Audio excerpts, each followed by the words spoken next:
A very good evening to you and welcome to the West Ham Voice, the West Ham Weekly on the West Ham Voice on another Monday night. I hope you're having a good start to the week. Thank you all for joining me. Just the usual Monday night chit chat, giving you updates on what's happening in the world of West Ham. And depending on what you believe, either there's an awful lot going on or there's not really that much happening. I mean, we keep getting different stories about transfer targets and who we're meant to be targeting and what's going on and all the behind the scenes stuff, etc. And sometimes it's a bit of a minefield. You kind of, when people call the club run like a circus, sometimes you just think to yourself, it could be. And then other times you just wonder how much of it is all rubbish and how much of it is just all made up. And in essence, we really don't know what the truth really is behind the scenes. All we know is we still haven't signed anybody in this summer transfer window yet, and we're kind of waiting for the first summer signing to come in. And depending again on what stories you believe, it's either going to be Carlos Borges, or we're going to get Alvarez, or we got Conor Gallagher. We've got a whole plethora of players. But at the moment, there's no one. So I'm just going to run through all the different transfer stories, or the ones that seem to be more prevalent at the moment, and also update you on various other things. We've had a couple of games since last week. We got a new manager at West Ham in the women's team. And of course, we've got a couple of players that have gone out on loan as well. So I'm just going to give you a quick roundup. But first of all, we've got to say rest in peace to Trevor Francis. I mean, what a surprise that came out today. 69 years of age, the first ever British £1 million footballer, died today at the age of 69. I mean, blimey, that's only 8 years away from me. And it starts making you think, doesn't it, really? I mean, rest in peace. Really, really sad loss. Fantastic footballer in his time. And my condolences to his family.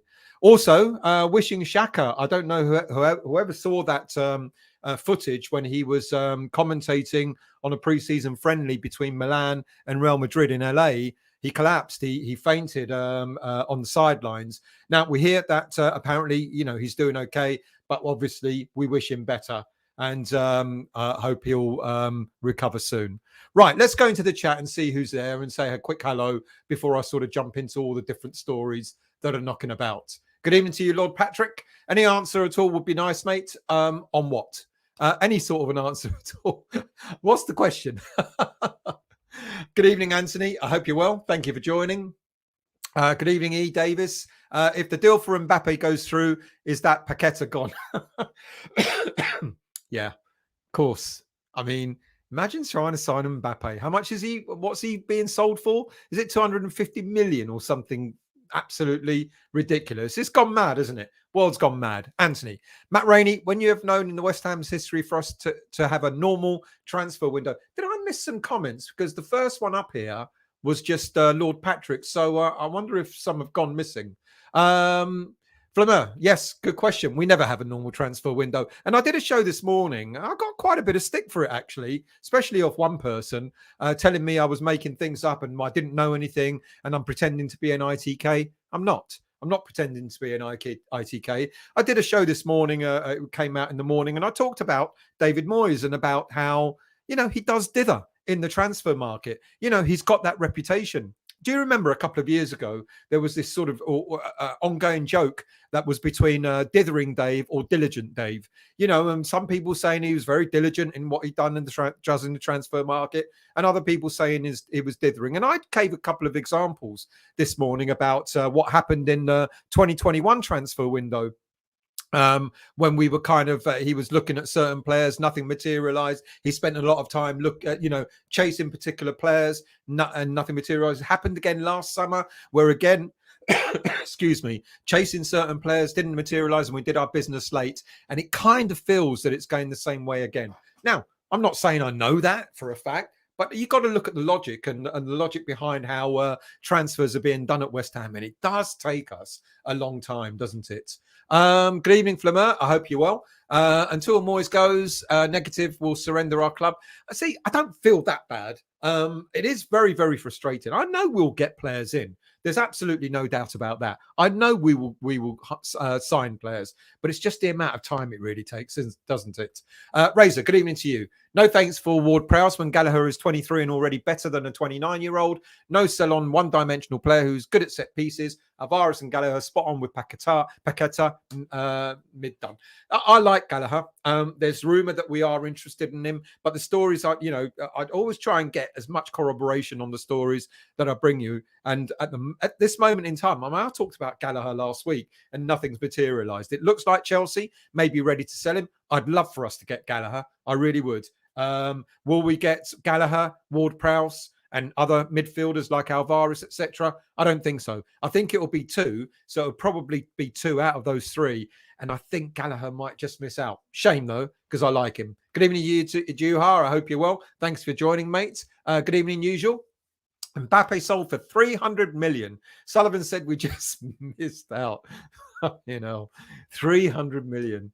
Imagine Mbappe and Paqueta here. What a dream. Yeah, but you know what happened, won't you? Moyes will go, he's not Premier League ready. He needs at least 3 months to settle in before we start using him, as a late sub. 89th minute. Mind you, 89th minute, he'll probably score a hat-trick, Anyway, evening, Paul. I hope you're well. Graham, good evening to you. I hope you're well. I know that we never get our business done early, but this window seems to be more of a shit show than normal. P.S. Still, we are roasting in here, plus 36 degrees in southern Alabama. You know what? It's summer here too, believe it or not, in London. And it was only pissing down with rain all day. But hey, who gives a damn? Fucking pissing down with rain. It's going to rain all week. I hope you don't, you don't get sunburnt there, Graham. Howard, good evening to you, mate. I hope you're well. Thank you for joining. Razor, Anthony, Tim must veto all Moyes choices and Sullivan then can tell Moyes to get out. Good strategy. Well, interesting. There is a rumour about what's happening with Borges, and I'll come to that in a moment. Excuse me. Good evening, Trini. I hope you're well. Good evening, Peter. How are you? Our transfer dealings have been the worst, have the worst reputation in Europe, and that was occurring years before David Moyes. That is very true. You are absolutely right. We've got several stories, haven't we? Well before Moyes arrived, of our transfer dealings. But in the past, it was all about wheeler dealing. Sullivan thinking that he was some sort of guru in the transfer market. And now, it's kind of like, match made in hell. Now we've got Mr. Moyes who procrastinates and deliberates. And some will say, dithers. Others say he's very diligent, doesn't want to spend the money in a bad way. I don't think anyone wants to spend money in a bad way. That's probably why we got Tim Steiden in. But there is talk. I don't know how true it is. There is talk that it's not all going too well between Steiden, Moyes, Sullivan, and Noble. I don't know. Daniela, good evening to you. I hope you're well. Trophy yellow smart. I see that. I don't see the icons here, so that must mean something. But good evening to you, Daniela. I hope you're well. Juha, Moyes with Daniel leaving will be a strong pair. Christ. They wouldn't get any money spent. Trini, football world getting even more crazy. Al Hilal offer it 200. I thought it was them, was it? 259 million pounds for Mbappe. Good grief, hey? Good grief. Daniela, Trevor Francis, ex-England player and Britain's first £1 million footballer, dies. 69, rest in peace. Absolutely, rest in peace. Howard, Mbappe off to suckle at the oil-filled teat. Good evening, Hammerette. I hope you're well. Thank you for joining. And big up Hammerette and the other mods in the group. They do a really great job, and I thank you for them. Juha, the crazy in Mbappe deal would be the 600 million he would get in a single year. It's gone mad. I swear there's got to be a team in Saudi Arabia that's looking for a 61-year-old defensive midfielder who hasn't kicked a ball for the last 10 years. Even if they paid me £1,000 a week, I'd do it. I'd do it for a season, wouldn't you?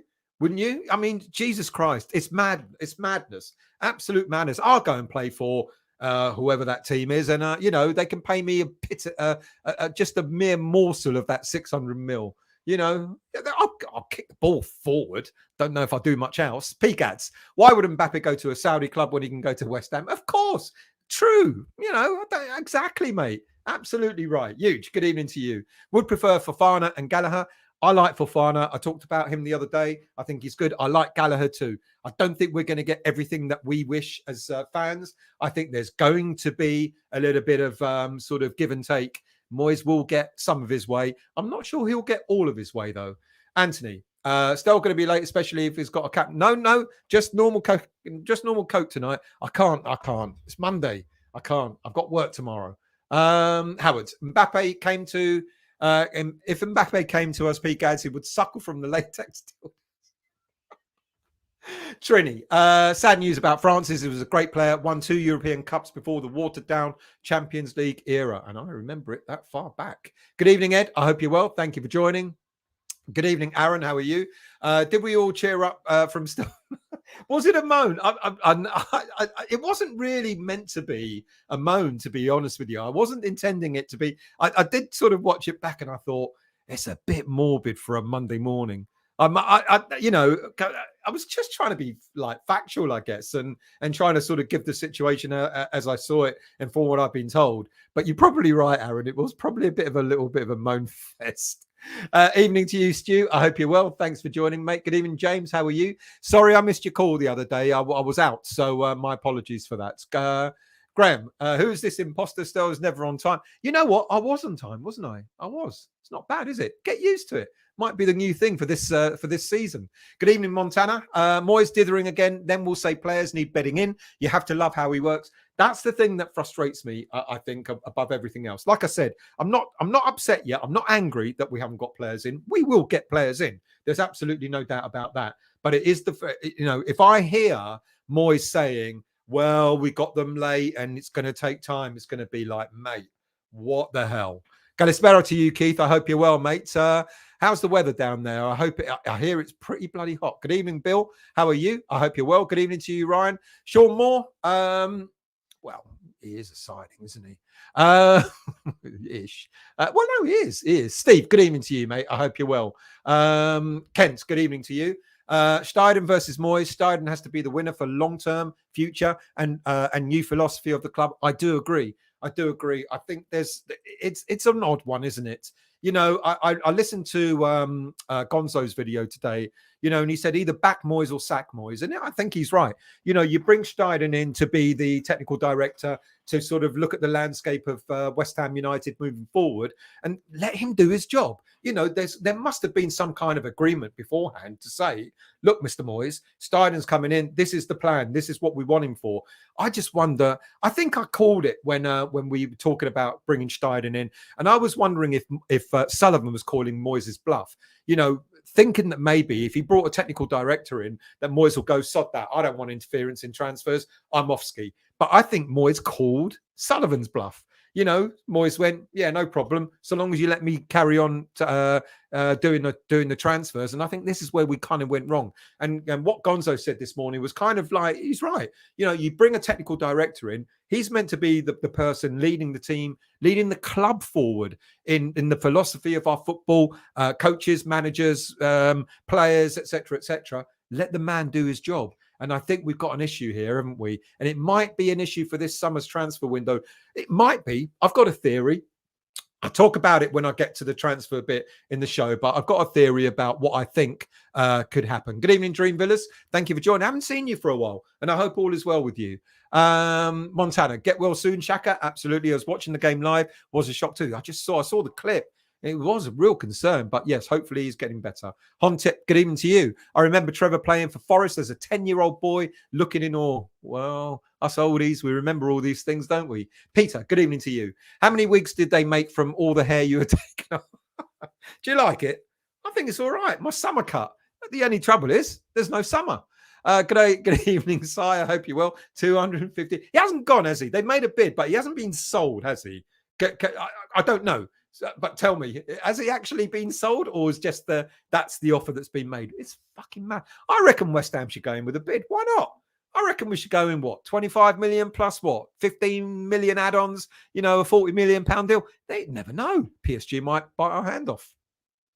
Anyway, David M, good evening to you. Word I never heard of procrastination. Thanks, Del. What does it mean? It means someone who dithers, someone who takes time over things, someone who sit there and thinks a little bit too much sometimes. That's procrastinating. Black Country, good evening to you. And everybody else. Now, I hope you're well, mate. Oi, oi to you, Si. I hope you're well, mate. You're going to Bournemouth? Let me know. Who else we got? Good evening to you, Robert. I hope you're well. JWP and Skamaka have the same agent. Well, agency. Doesn't make any difference these days, does it? Who you've got? Is that CAA? That's who Skamaka's with now. Is it CAA? Yes, I think it is. Good evening to you, Ballon. Tony Hibbert on the Moyes list. Romano says, here we go next week. Trini, if you're a good manager, you do your due diligence before the window opens. Absolutely. You know, and I said this morning. I said this about, you know, we knew for a year that Declan Rice was leaving West Ham United. It was obvious. It was worst kept secret in football. You would have thought that we would have had lined up our first 3 targets, you know, and we go to the first one, make a bid. If it's not accepted, go to the maximum that you want to offer. And if it's not accepted, on you go. Go to the next one, go to the next one until you get your man. It looks as if we only just started our planning the minute Declan Rice left the club, which is just bizarre. Montana. West Ham and Leicester have been replaced by Villa, Newcastle and Brighton, all because of dithering. Moyes really does me in. It is frustrating. I won't lie. You know, I'm not going to be a Moyes basher, but this is one of the things I've always talked about with David Moyes.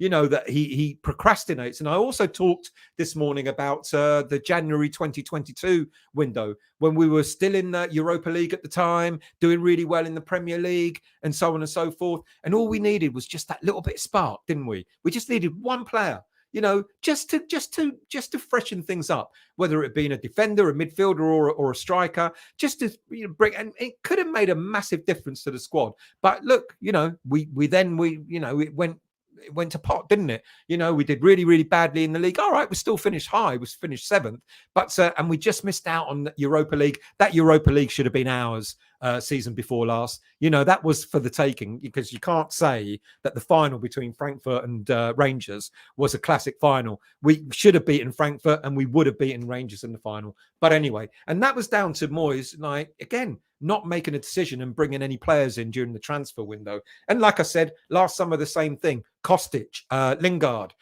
who else was he chasing? Chasing three or four, Onana, who ended up going to Everton. You know, spent all his efforts, all his time on focused on those players, and then none of them turned up. And then before we knew it, we were rushing and getting players in. I hope the same thing doesn't happen again this time. But it feels that's the way it's going. Look, let's not forget about the fact that the league starts in 3 weeks' time, just under. You know, we still have just under 6 weeks in the transfer window. There's still plenty of time to get players in. But of course, as many would say, it would be better to have these players in early, get them in included in the pre-season, etc. We've only got 2 pre-season friendlies left, you know, before we start our league campaign against Bournemouth. It would have been nice to get a couple of players in to play pre-season and get them acclimatized, but unfortunately not. Tony, good evening to you. Lucky you don't get fined for being late. Stop skin.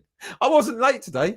I wasn't late-ish. Paul, never sign players until the last week. Save on wages, or sorry, we tried and they wouldn't come. The thing is, you know, I know that's what a lot of people think, but the irony is, you know, from the news that I'm getting, and I'm sure a lot of other people who do, you know, YouTube channels, social media channels, etc., we're kind of getting the similar sort of stories that, you know, there's a willingness to buy players. But unfortunately, Moyes has certain targets. There's nothing wrong with that, actually, by the way. Let me put it in perspective. There's nothing wrong with the manager knowing exactly who he wants. I don't have an issue with that. Now, we may disagree on the targets. We may disagree on the fact that, you know, he wants Ward-Prowse, he wanted Paulina until his injury, he wants Maguire and players like that. There's nothing wrong with those players on an individual basis, but if you end up spending all your Declan Rice money, like as I said two 28-year-olds and a 30-year-old, where's the future planning? What then? You know, what happens then?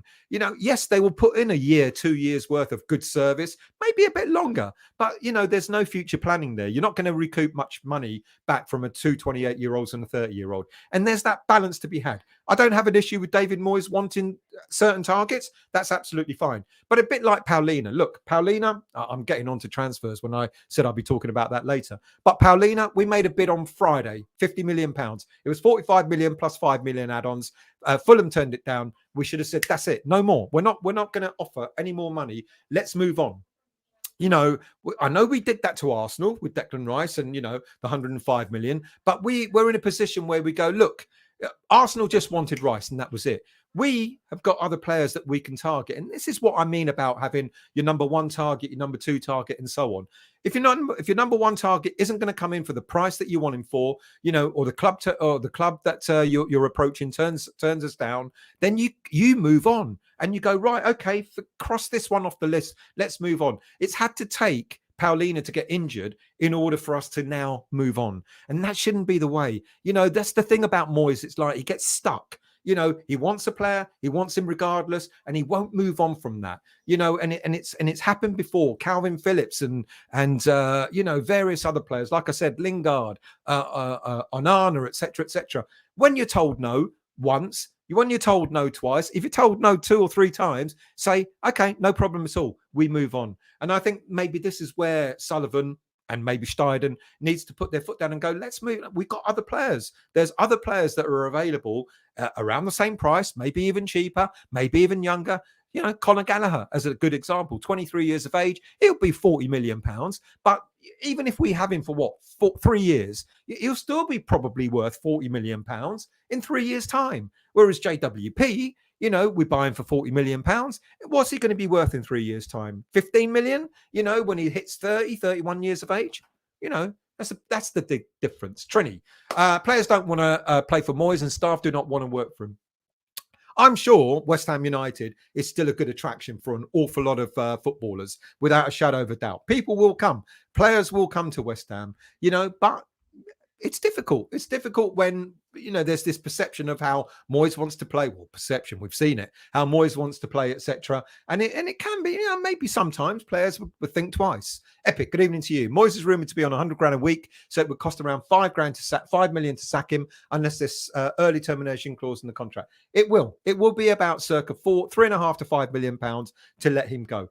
We won't let him go at the moment. I don't think that will happen. If we start to have a really bad start to the season, come October, November, maybe by Christmas, if we're not doing well, I think he'll be gone. And then the compensation will be down to, 3 million, 2.5 million, something like that. Adam, good evening to you.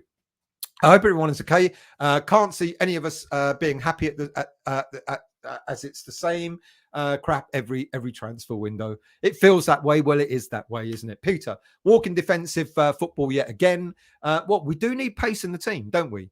And there are 1 or 2 players that we're linked to that have got some place. Good evening to you, Daz. Villa and Spurs are 2 examples of teams who have chucked 100 million from a player sale down the drain on average players. I'm happy for us to take time spending 100 million that we'll never get from a sale again. I absolutely, totally don't have a problem with that. Absolutely agree with you. I do. But like I said, we knew that Rice was going a year ago. We should have had our targets lined up, ready to go. We should have all agreed, right, Declan Rice is going.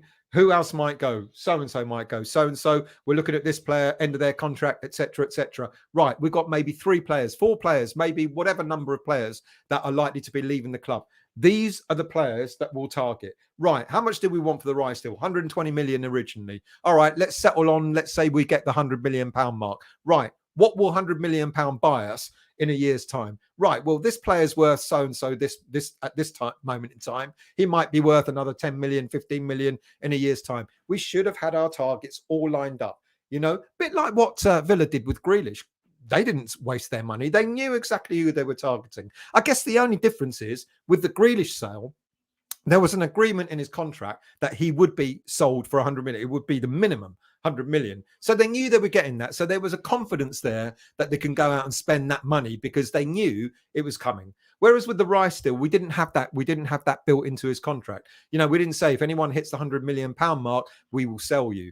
So there was that, that initial speculation. What are we going to sell him for? When Arsenal came in lowballing 60 million, 75 million, etc. And it was only because of the push for Man City that it took it over the 100 million pound mark.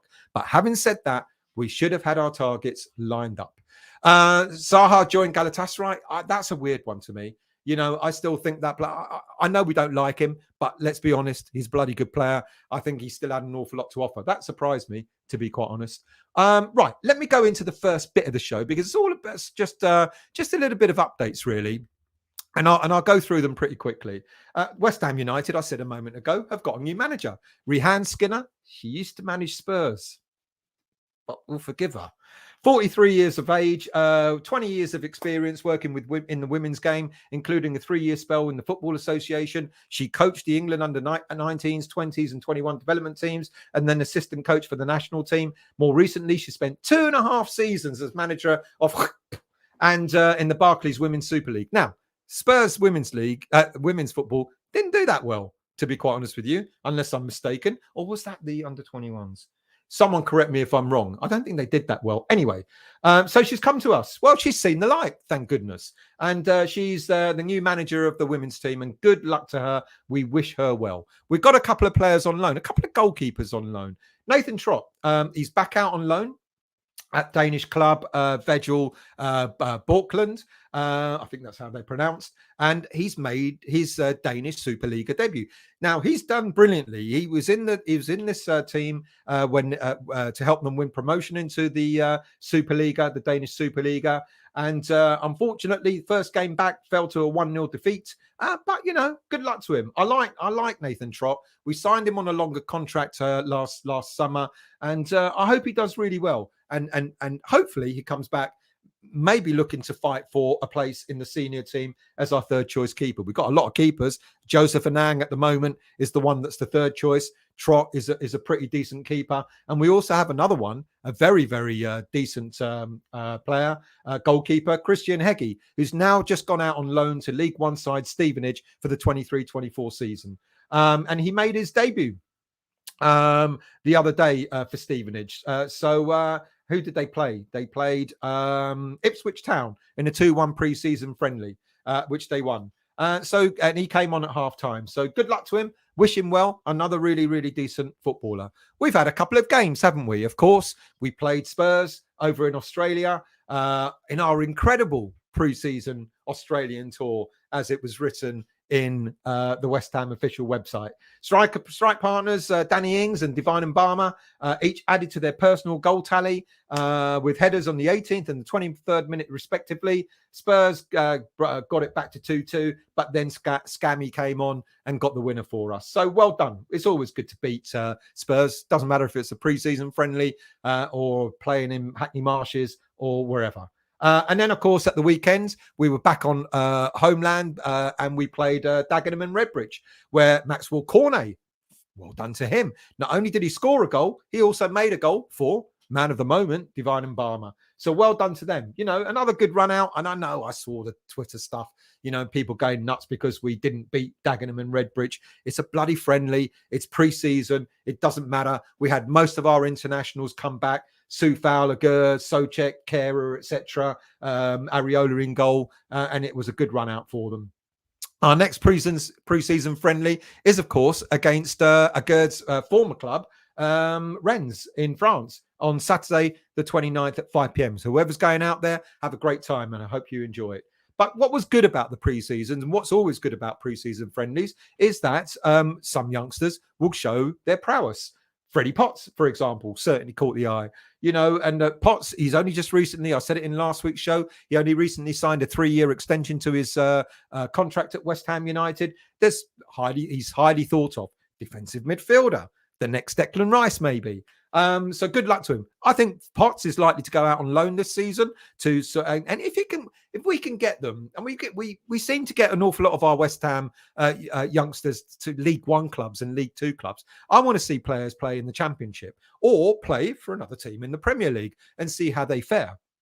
And it'll be good to see if Potts can get a loan deal to a Championship club like Conor Coventry did last season with Rotherham and did actually really quite well. And it'd be nice to see Potts going out on loan and showing what he can do. But of course, man of the moment, Divine Mbama, has also caught the eye. And Brian McKinley he stated that the coaching staff is giving coaching staff food for thought in the pre-seasons. He scored something like, 3 goals in the pre-season friendlies so far. He's caught the eye. You know, maybe he's just played himself into the senior squad for this coming season. I kept saying, and in the back of my mind, I think quite possibly Divine and Barber might actually go out on loan this season.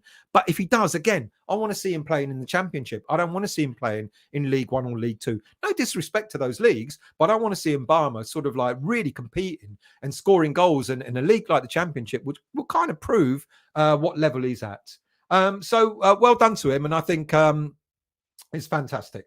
Right. Let's go into the chat and then I'll go into some of the transfer stories that are going on at the moment. So let's scroll down. Do forgive me. I always say it. Forgive me. I can't bring out every single comment that you make, but I'll try and get through and try and cover as many people as possible. What have we got? Good evening to you, Peter. I hope you're well. I hope all is well with you. Ian's Clips. Good evening to you. Good evening to you, mate. I hope you're well. Daniela, a Chelsea YouTuber said Chelsea are willing to sell Gallagher. They are. Apparently, that's the rumor. Apparently, hopefully, fingers crossed. Apparently, we're in ahead of Spurs. Fuck me, I don't want him to go to Spurs. I think he's a really good player. Apparently, we're ahead of Spurs. But like I said, it then worries me because I've been told today that our main targets are James Ward-Prowse and Edson Alvarez. So I cannot see us getting a third midfielder in, unless, of course, there's another midfielder leaving. If you remember what I said last week, there looks like there will be a one out, one in policy. If we sell a player, we'll get a replacement. And at this moment in time, the only players that have left West Ham United are Lanzini and Declan Rice. So there's two vacancies, so to speak, there. So I think we'll get a holding midfielder to replace Rice. And then it looks like it will be James Ward-Prowse to be the replacement for Lanzini. That's what it looks like at the moment. Preferably, I'd go for Gallagher. But, there's logic to the James Ward-Prowse transfer link as well. Excuse me. And the only other link is that we need a central defender as defensive cover for Zuma, Agerd, and Ogbonna. We know they're all injury prone. We know Zuma's knees will go, after 5 minutes in the first game of the season, etc. So those are the three vacancies. I call them vacancies. Those are the three areas that at this moment in time we need to strengthen. But if we sell anybody else, if anybody else leaves, then I can see us going for other players. Now there is an obvious player. If we go for Gallagher, it could be at the expense of Pablo Fornals. I know, apparently, Real Betis, Manuel Pellegrini, who was manager of West Ham, as you all know, who now manages Real Madrid. He signed Real Betis. He signed Fornals for West Ham United when Pellegrini was here. And there's rumour that he would like to take him to Real Betis. So we'll see what happens there. If that materialises, and I've been told that there's not, there's stories, but they're not actually not likely to happen at this moment in time. But if anything happens, then I could see us possibly going for Gallagher as a replacement. Hammerette, Alvarez is back on apparently. Apparently he is. And I'm going to talk a little bit more about him in a moment. Trini was watching Brian Clough's old colleagues talking about when he signed Francis for 1 million and he played the next day, no betting in. We had dithering day. It was a very different world back then. But no, yeah, I agree. You're right. You're absolutely right. Brad, we're now linked with Origi if true. We're not. We're not. And I'll talk to that's coming up in a minute in my transfer bit. We're not linked to Origi. Well, we are linked to Origi, but we're not. Peter, do you think rumours regarding infighting over transfers may be a smokescreen to cover the lack of new signage? I'm not so sure, to be honest with you, if it's a smokescreen or not. I think it was obvious that there were going to be disagreement. You could see it coming a mile off. When we were told a few weeks ago when we signed, when we brought in the technical director Steiden, and we were told transfers will happen by committee. It's like, what? Seriously? You really? What? We're going to have a committee of people sitting around the table going, we'll sign him, we won't sign him. Let's put a vote. Oh, 3-1, we'll sign him. Really? I think there's a bit of a difference to signing by committee. I think Noble is there to learn. I don't think he'll have that much of a say in who we sign.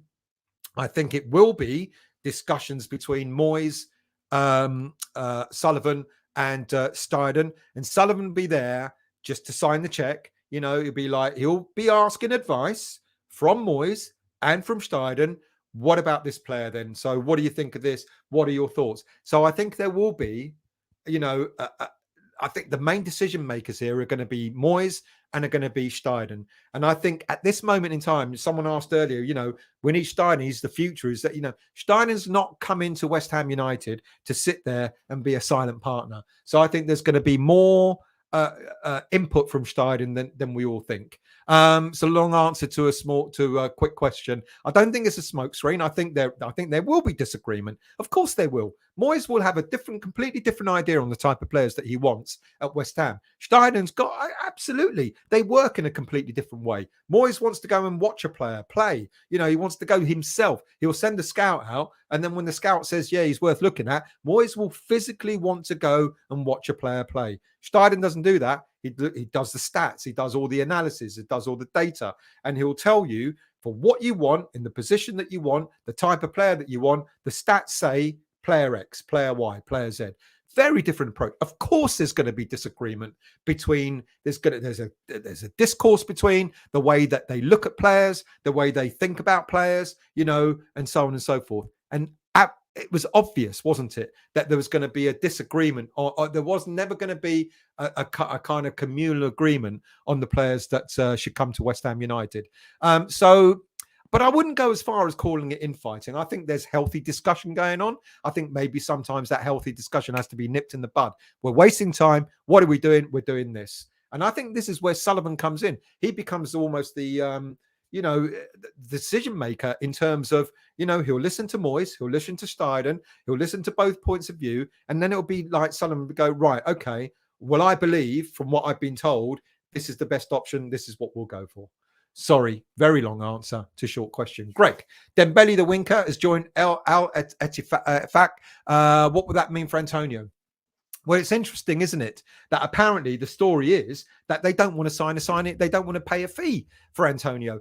I said this last week, almost jokingly. We found the only Saudi Arabian club that doesn't have enough money to pay for a transfer. There's 249 million going on one player on one side, and we find the only football team in Saudi Arabia that can't afford 10 million. I mean, seriously? But no, it looks like it doesn't sound as if the Antonio thing will happen. All right, look, you know what? You're asking me about transfers, so why don't we go into that part of the show?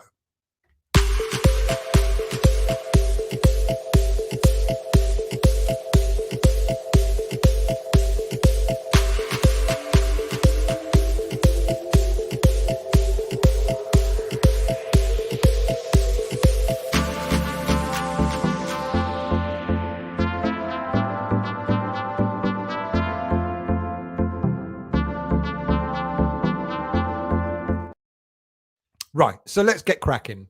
Let's start with Gianluca Scamacca. I mean, you hear story after story after story after story, and apparently he did an interview today about being in the right place at the right time. I didn't read the whole thing, etc., etc. And the Italian press seem to be so hell-bent on getting him back to Italy that they seem to be suggesting, he didn't play at the weekend, and all of a sudden the Italian press were, well, he's been dropped, because he's imminently going to go to Roma, etc. Well, if you have a look at the team that played at the weekend, there was quite a lot of players that weren't in the lineup or on the subs bench. Scamacca was one of many. What's happened is we had the international players who were international duty were back, who were thrown in to have a bit of game time, playing time, and the likes of Scamacca and various others didn't play. So there's nothing in that. But we keep hearing the same old story, and they're all coming from Italian press. If you look at it, they're all coming directly from the Italian press that apparently we're going to loan him out, we're going to sell him, we're going to do this, that, and the other. Who was it today? I think it was, I can't remember which team. Inter Milan, I think, are going to offer 20 million for him. Well, he ain't going anywhere if it's 20 million, because it's been made very, very, very clear. He's not going to go out on loan. There's a small chance that he might. And the only reason why he might is because we'll have somebody lined up to come in on loan to replace him. Because the last thing we're going to do is send him out on loan and then have to spend money to buy a striker to come in. So if we can get a loan player in, then it's possible. But on top of that, Any loan signing will be an obligation to buy, an absolute obligation to buy the player for what we paid for him. Now, I know the total value of the sale was 35 million, something like that, but that's around about 31 million plus about 4 or 5 million pounds add-ons. So what we're going to be looking for is a minimum of 30 million pounds to sell Scamacca. I said it last week, and it stands again. There's no team in Italy, believe it or not, that will be able to afford 30 million pounds to pay for Scamacca. Roma certainly don't have the money, and the two Milan clubs, etc., don't have the money. And all this stuff about loan deals, sort of now you kind of like, all of a sudden we're talking about Origi. Now, I had a bit of not an argument, but to and fro on Twitter about Origi. Let's be clear. Origi was at Liverpool for a number of years. We were interested in the player before, but we never made an approach. We never put a bid in, or if we did, it was never accepted. Origi then became a free agent. We didn't put a bid in to sign him when he was free. So why are we going to go and pay AC Milan now any money to bring him to West Ham United? It isn't going to happen. So the Origi stories, apparently we're really close. We're really close to signing him for 8 or 9 million pounds. We're not really close to signing him for 8 or 9 million. I'd be surprised if that materializes, but I've asked about 4 times on this particular story, and every time I've been told no plans. That we're far from it. We're not interested unless a striker leaves for the right price. We're not looking at buying any strikers. That's not our priority. Our priority at the moment is midfield and defense. Because as I said earlier, at this moment in time, it's midfield and defense that we need to strengthen in. We've lost Rice, we've lost Lanzini. We need a cover for centre back. Those are the 3 roles that we're looking at. We're not planning at this moment in time to buy a striker. We've got enough cover. I know you may not agree, but we've got enough cover. We've got Ings, we've got Scamacca, we've got Antonio. We can play Conor out there, and we can play Jared Bowen up there as well. So we've got options. Excuse me. We've got options to play up front. So we're not looking at this moment in time in signing Origi. But why would we? When he was a free agent only last summer, we didn't go for him, and yet now apparently we're going to buy him. Now, a player that is apparently definitely going to leave is Aaron Cresswell. He is set to leave for Wolves. I know it's taken a bit of time, and there are rumours that it's going to be anything up to about £5 million in the sale, between £3.5 to £5 million.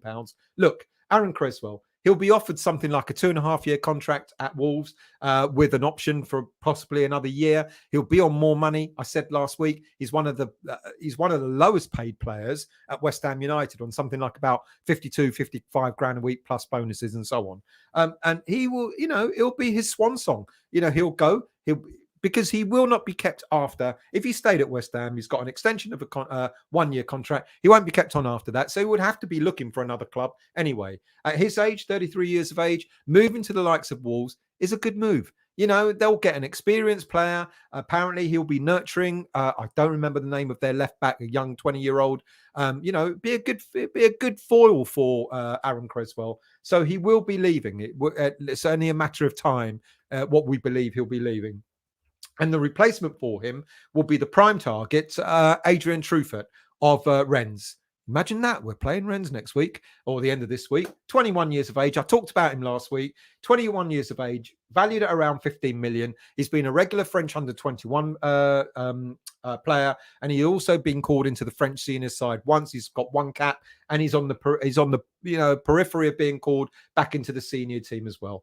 He's grabbed the headlines in the season just gone, being talked about as a wonder kid for his performances, 38 appearances, 7 assists. And I said last week, he's got a sweet left foot, and sounds like his ball crossing is akin to what Cresswell's was in his pomp. So decent sounding player, attacking fullback, but decent defender as well. And apparently, let's think about this carefully. Who played for Rennes up until beginning of last season? Naif Gerd. Naif Gerd has apparently given his thumbs up about the player. He said he's definitely one that we should be looking at getting. That would be fantastic. We've been calling for a younger left back for quite some time, and this is another 1 out, 1 in policy. If Cresswell does go, Truffert is apparently the player that we're looking at bringing in. We're looking at main news today. I know, as I said earlier, Gallagher's been mentioned, but apparently Ward-Prowse and James Ward-Prowse and Edson Alvarez are meant to now be our prime targets now that Palhinha is kind of out of the picture. I don't know how serious his shoulder injury is. I don't know if it's going to keep him out for a while or whatever, but now we're looking at alternatives. And Edson Alvarez is the alternative. So for a combined fee of around 70 million, my understanding is Southampton won around 40 million for James Ward-Prowse and around about 30 million Ajax wants for Alvarez. Now, Alvarez, look, I said, and again, quite controversial, excuse me, I said in the show I did this morning that perhaps Declan Rice leaving West Ham United is a bit of a blessing in disguise. And I talked about how I believe that our midfield was disrupted for the last sort of season and a half, 2 seasons, because Declan Rice wanted to play a very different role to what he played for when he first started playing at West Ham. When he came to West Ham, he was a centre-back, and then he moved to a defensive midfielder, and that's the role he developed in, defensive midfield. But Declan Rice wanted to become an all-round midfielder. And I think that's where it kind of disrupted our midfield. It seemed to sort of put it a little bit out of kilter. And I said that one thing that we could that would be good to happen to us is for West Ham United to sign a proper defensive midfielder, which will give us a bit of a balance back in our midfield. We want someone to be that pivot. And Edson Alvarez ticks all those boxes. Look, he's physical. He's a hard runner, an accurate passer. His main job is to intercept the ball, intercept passing lanes, and ensure Ajax are never caught out defensively. Alvarez is fast. He can quickly cover lots of ground, which helps Ajax maintain its shape. Now, I'm not saying Declan Rice can't do that. We know he can. But Declan Rice wanted to take the ball and run with it. Well, the difference is Alvarez is the sort of player that he'll get it and he'll set up the attacking midfielders to go and do their job. It's kind of like a feeder, like a sweeper. I've got it. There you go. I'm not interested in running, trying to score a goal, by running 40 yards, etc. I'm going to give that to you for you to do, and that's the difference. And what makes him unique is that despite him being a defensive beast, a defensive animal, he doesn't actually tackle that often, or certainly not in his own half. Therefore, he does a lot of blocking. He does a lot of covering. He does a lot of blocking, etc., a lot of intercepting and so on. But the tackles that he does is usually in the attacking third of the pitch, where he knows that he could disrupt the opposition's rhythm and escape punishment from the referees. Imagine, because I know a defensive midfielder is meant to be good at tackling, but he does that in areas where, he might give a legally little foul away, which he won't be necessarily reprimanded for, or put West Ham or put his team in a position of danger. His defensive insight allows other midfielders to help in attack, as I've just said. He goes about his job quietly while the spotlight is on his teammates. And this is why I think he will give us the kind of balance that we need in midfield.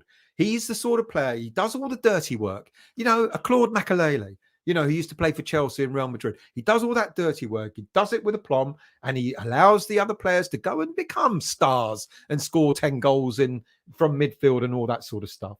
He's a great reader of the game, positions himself well defensively, great ball passer, as I said, and playing in the Ajax team, Alvarez, because they're an attacking team, is transitioned into a fluid player.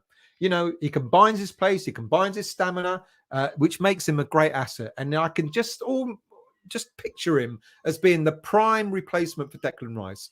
I think, in a way, like I said, it could be a better replacement than we think, because he will just be the pivot. He will sit and defend. He won't be interested in going further forward or anything like that. He'll just defend, block balls, intercept balls, etc., get the ball out, passes it for the likes of Paquetá and other midfielders, Fornals and our wide players, etc., to do the business. Imagine how much more freedom our attacking players will have, knowing that there's a central defensive midfielder that's going to be there to do just that, to defend the front, to defend the back four, be that point of contact where he's a pivot and giving the ball to his teammates to go and do the damage on the other side of the pitch. I hope we definitely go for him, because I did his stats last week and I compared them to Paulina's, and Paulina's kind of came a little bit better. But this guy sounds like he's a bit of a pit bull. He sounds like he will be just exactly the sort of thing we need in this West Ham team. We need that strong defensive midfield cover, to allow our more flair players, our attacking players, to do their job. And fingers crossed, I've been told he's the one that we're going for. Now that Paulina seems to be out of the equation, he's the one that we're going for. Now, not everybody's cup of tea, but the other player that at this moment in time that we're going for is James Ward-Prowse. Like I said, valued at around 40 million. There's no suggestion that Southampton want to play a swap and cash deal for this player, because we heard about maybe Downs going the other way, or maybe Ings going back to Southampton, etc. But it seems that Southampton, if they're going to lose Ward-Prowse, they want their money for him. And yeah, valued at 40 million doesn't necessarily mean we'll pay 40 million. Now, in all honesty, like I said a moment ago, if it's a direct choice between Ward-Prowse and Conor Gallagher, personally, I'd go for Conor Gallagher. But you've got to admit that Ward-Prowse does have, all right, they're all from set pieces, but I didn't know this. Ward-Prowse has got is just behind David Beckham in the Premier League for all-time goals scored from a free kick. David Beckham, 18 in the Premier League. Ward-Prowse, 17. Now, we'd always talked about Dimitri Payet and his fantastic goal-scoring ability from free kicks. Ward-Prowse's actual record is better than even his. So look, he's not going to be everyone's cup of tea. I did say, if we got Ward-Prowse for say 25 million, I'd go, yeah, why not? But unfortunately, it won't be. It will be a lot more than that. And I don't know what sort of deal will be agreed. But Southampton are talking about 40 million. I think we might come close to it. We might do a compromise where we'll do a certain amount of money plus add-ons, as it usually is with transfers these days. But it looks at this moment in time, and this could all change by tomorrow morning, but at this moment in time, it's looking like Alvarez and Ward-Prowse as the main targets for central midfield. It'll be interesting to see what happens and see how that develops. Now, the controversial or not controversial story is all about Carlos Borges. Now, I've been told, I said it again this morning, I'll repeat again today, we have got a deal imminent. He is coming to West Ham United, but apparently not everybody at West Ham have agreed with this signing. And this is where I believe, now I can't, I've asked, is this true? And I've been told, well, yeah, there's an element of truth in it where David Moyes has been overruled about this player.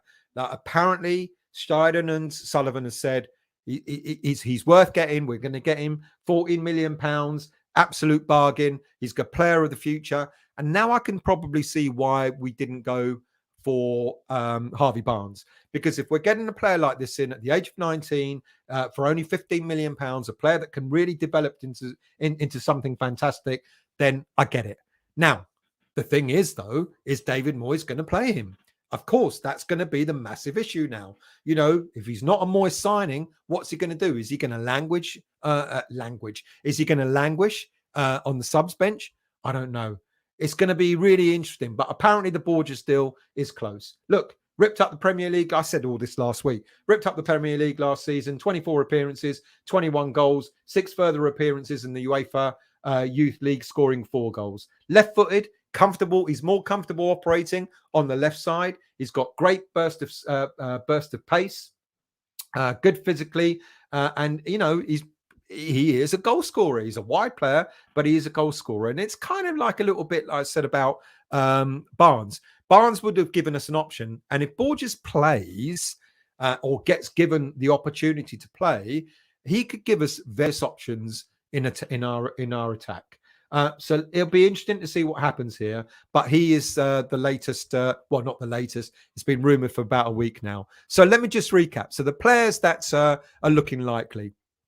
There's no news at all, by the way, with regards to Antonio. There's no further updates. It looks like maybe, I don't think David Moyes really wanted him to go anyway. It worries me that we're going to be reliant yet again on Antonio to lead the line. But I think Scamacca could come good. And it will be interesting to see what happens. But the club are adamant that we're not selling Scamacca. Creswell does look set to leave, so we do need a replacement for him, and Truffert is likely the replacement for him. Alvarez is the likely replacement for Declan Rice, and I really do hope that he's the player we go for. The more I've read about him and the more snippets I've seen of him, etc., the more I like him. And didn't they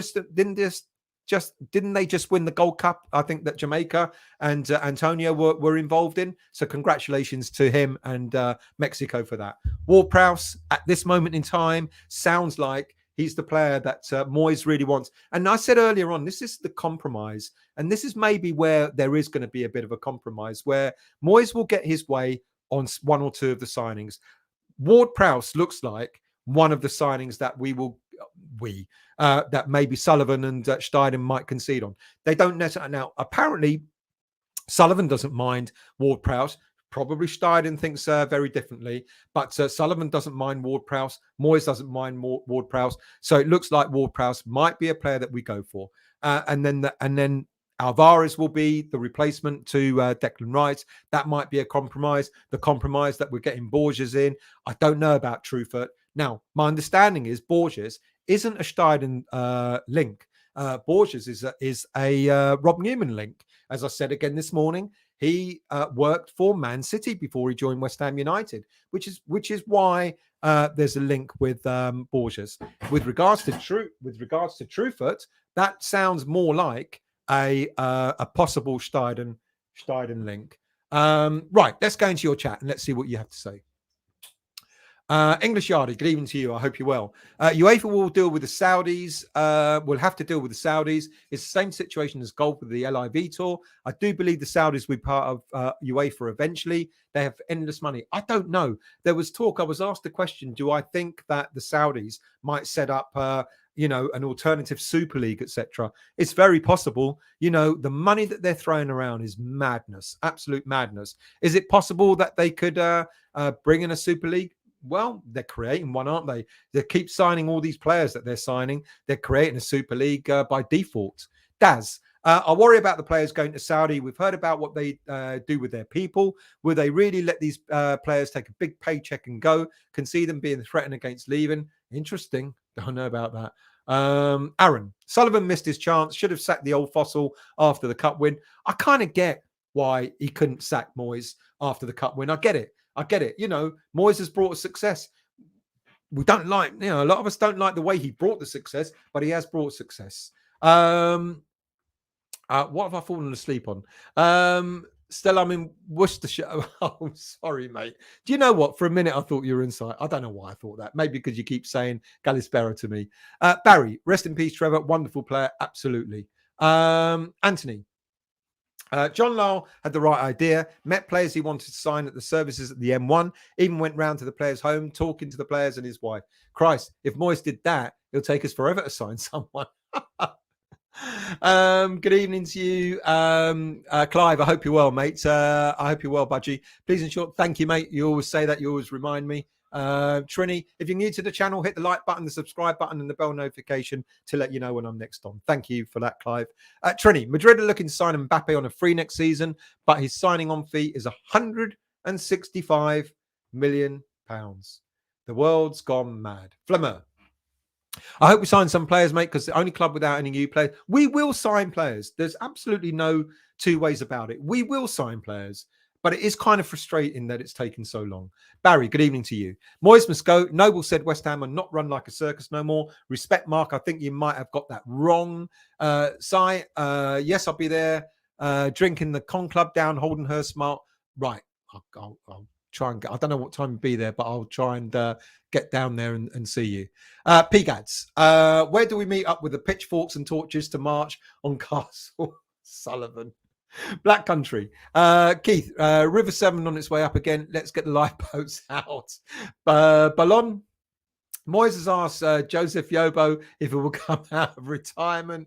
Kent. Scamacca agent, it's CA. I thought it was CA. Thank you for that. Philip. Honestly, I'm almost expecting breaking news. Moyes has been sacked after all these rumours of infighting. Now, I don't think it's going as far as that. I really don't. I think there are, I said it earlier, I think there are disagreements. I think it's obvious that they're going to have disagreements, different of opinion at how we want to sign players. Moyes is the traditionalist. He wants to go and see them, etc., etc., etc. Steiden is like, give me the data, I'll tell you who's the best player. There will be a difference of opinion. David, to not sign a defensive midfielder by now is a disgrace. We all knew it would happen a year ago. Should have bought a player before the Rice sale. I kind of get why we didn't, but we, like I said, we should have handed those players lined up. Andy, good evening to you. Only Premier League team to make a signing so far, typical of our two dithering Daves. Good evening to you, teacher. I hope you're well. It looks like West Ham fans are panicking again. What's so much negativity just because you're not getting a few transfers right? You've just won a trophy. Spurs can only dream about that. I get it, Zdenek. It isn't panic per se, but it's what we've seen over the past. We keep seeing other teams, trying to get themselves ready for the Premier League season, and we always seem to be the latecomers. And I think that's the bit that frustrates fans. And as I said earlier on, if all of a sudden David Moyes starts using the excuse of it's taken them half a season to bed in, fans are going to be unforgiving with that. Montana, I just clocked the season begins in 2 weeks and we haven't made a deck replacement. 2.5 weeks, nearly 3. Trini, Kirk is signed for Bournemouth and Bassey signing for Fulham. Moyes is costing us by being blinkered. It's a concern. Look, sometimes he's going to be right. I think someone put, I don't know, on Facebook, look at the signings that Moyes has made. Not many of them have been that tough when you think about it, and they're not wrong. When you go back, when you signed Souček, when you signed Bowen, they were both great, got us out of the crap that we were in at the time that when Moyes first came. And, and they both did well. He has signed certain players that have done well. He's got a few duffs. Yes. Okay. But a lot of managers will have a duff or two. But overall, he has done well. But this season, I think it's crucial because it's so different because it's Moyes' last season, and what we don't want to see, I think it'll be unforgivable if we see the £105 million gotten for Declan Rice to be used on players that there's no long-term planning. It'll just be, I'm going to spend 100 million just for the here and now, just for this season. Great, just for this season, but what happens thereafter? And I think that's the big concern. Barry, Moyes is looking for old players with Premier League experience who are collecting their pensions. See, it's not as bad as that, but it's not, look, let's get it in perspective. A 28-year-old James Ward-Prowse will do a job for a couple of seasons, without a doubt. A 28-year-old, who else have we been linked to? If Paulina was still on the market before his injury, 28-year-old, 2 years, he'll do a decent job. Even Harry Maguire, even if we bought him, which we won't, by the way, but even if we bought him for 30 million, 30 years of age, he'll still have a couple of years, but it's a little bit too short term. You're spending all your money on short term, and it should be about Steiden's come in for the long term. Steiden's come in to look at the long term planning. Of course, you've got to worry about the here and now, but you can do that. Like I've just said earlier on, Alvarez looks like a better proposition. 30-40 million pounds, a better proposition. Gallagher. Alvarez, by the way, what is he? 25, I think he is. 24 or 25 years of age. Gallagher, 23 years of age. Even if he costs us 40 million, he'll still be worth that in probably 3 years' time. And that's the difference. Can you say that Alvarez and Conor Gallagher won't do a job? Of course they'll do a decent job for West Ham United. Let's scroll down. Where are we? Steve. I'm getting so frustrated reading regurgitated and twisted same transfer stories. A waste of time. I'm supposed to be off to Rhodes next week if the hotel has not burnt down. Shit, mate. Yeah, it's not looking good there. I hope you do make your holiday. Apparently, it's going to get cooler. Thankfully for them, 45 degrees heat. And apparently, people have been setting fires off deliberately. I don't know what's going on over there. Mad bloody Greeks. Ali, good evening to you, mate. Has a specific amount of money been set to know the quality of recruits? I think we're going to be spending whatever we make. So there's the 105 million for Declan Rice. There is, of course, the Nikola Vlasic deal. Thank you to the chat that messaged me and said, I've just picked up Vlasic.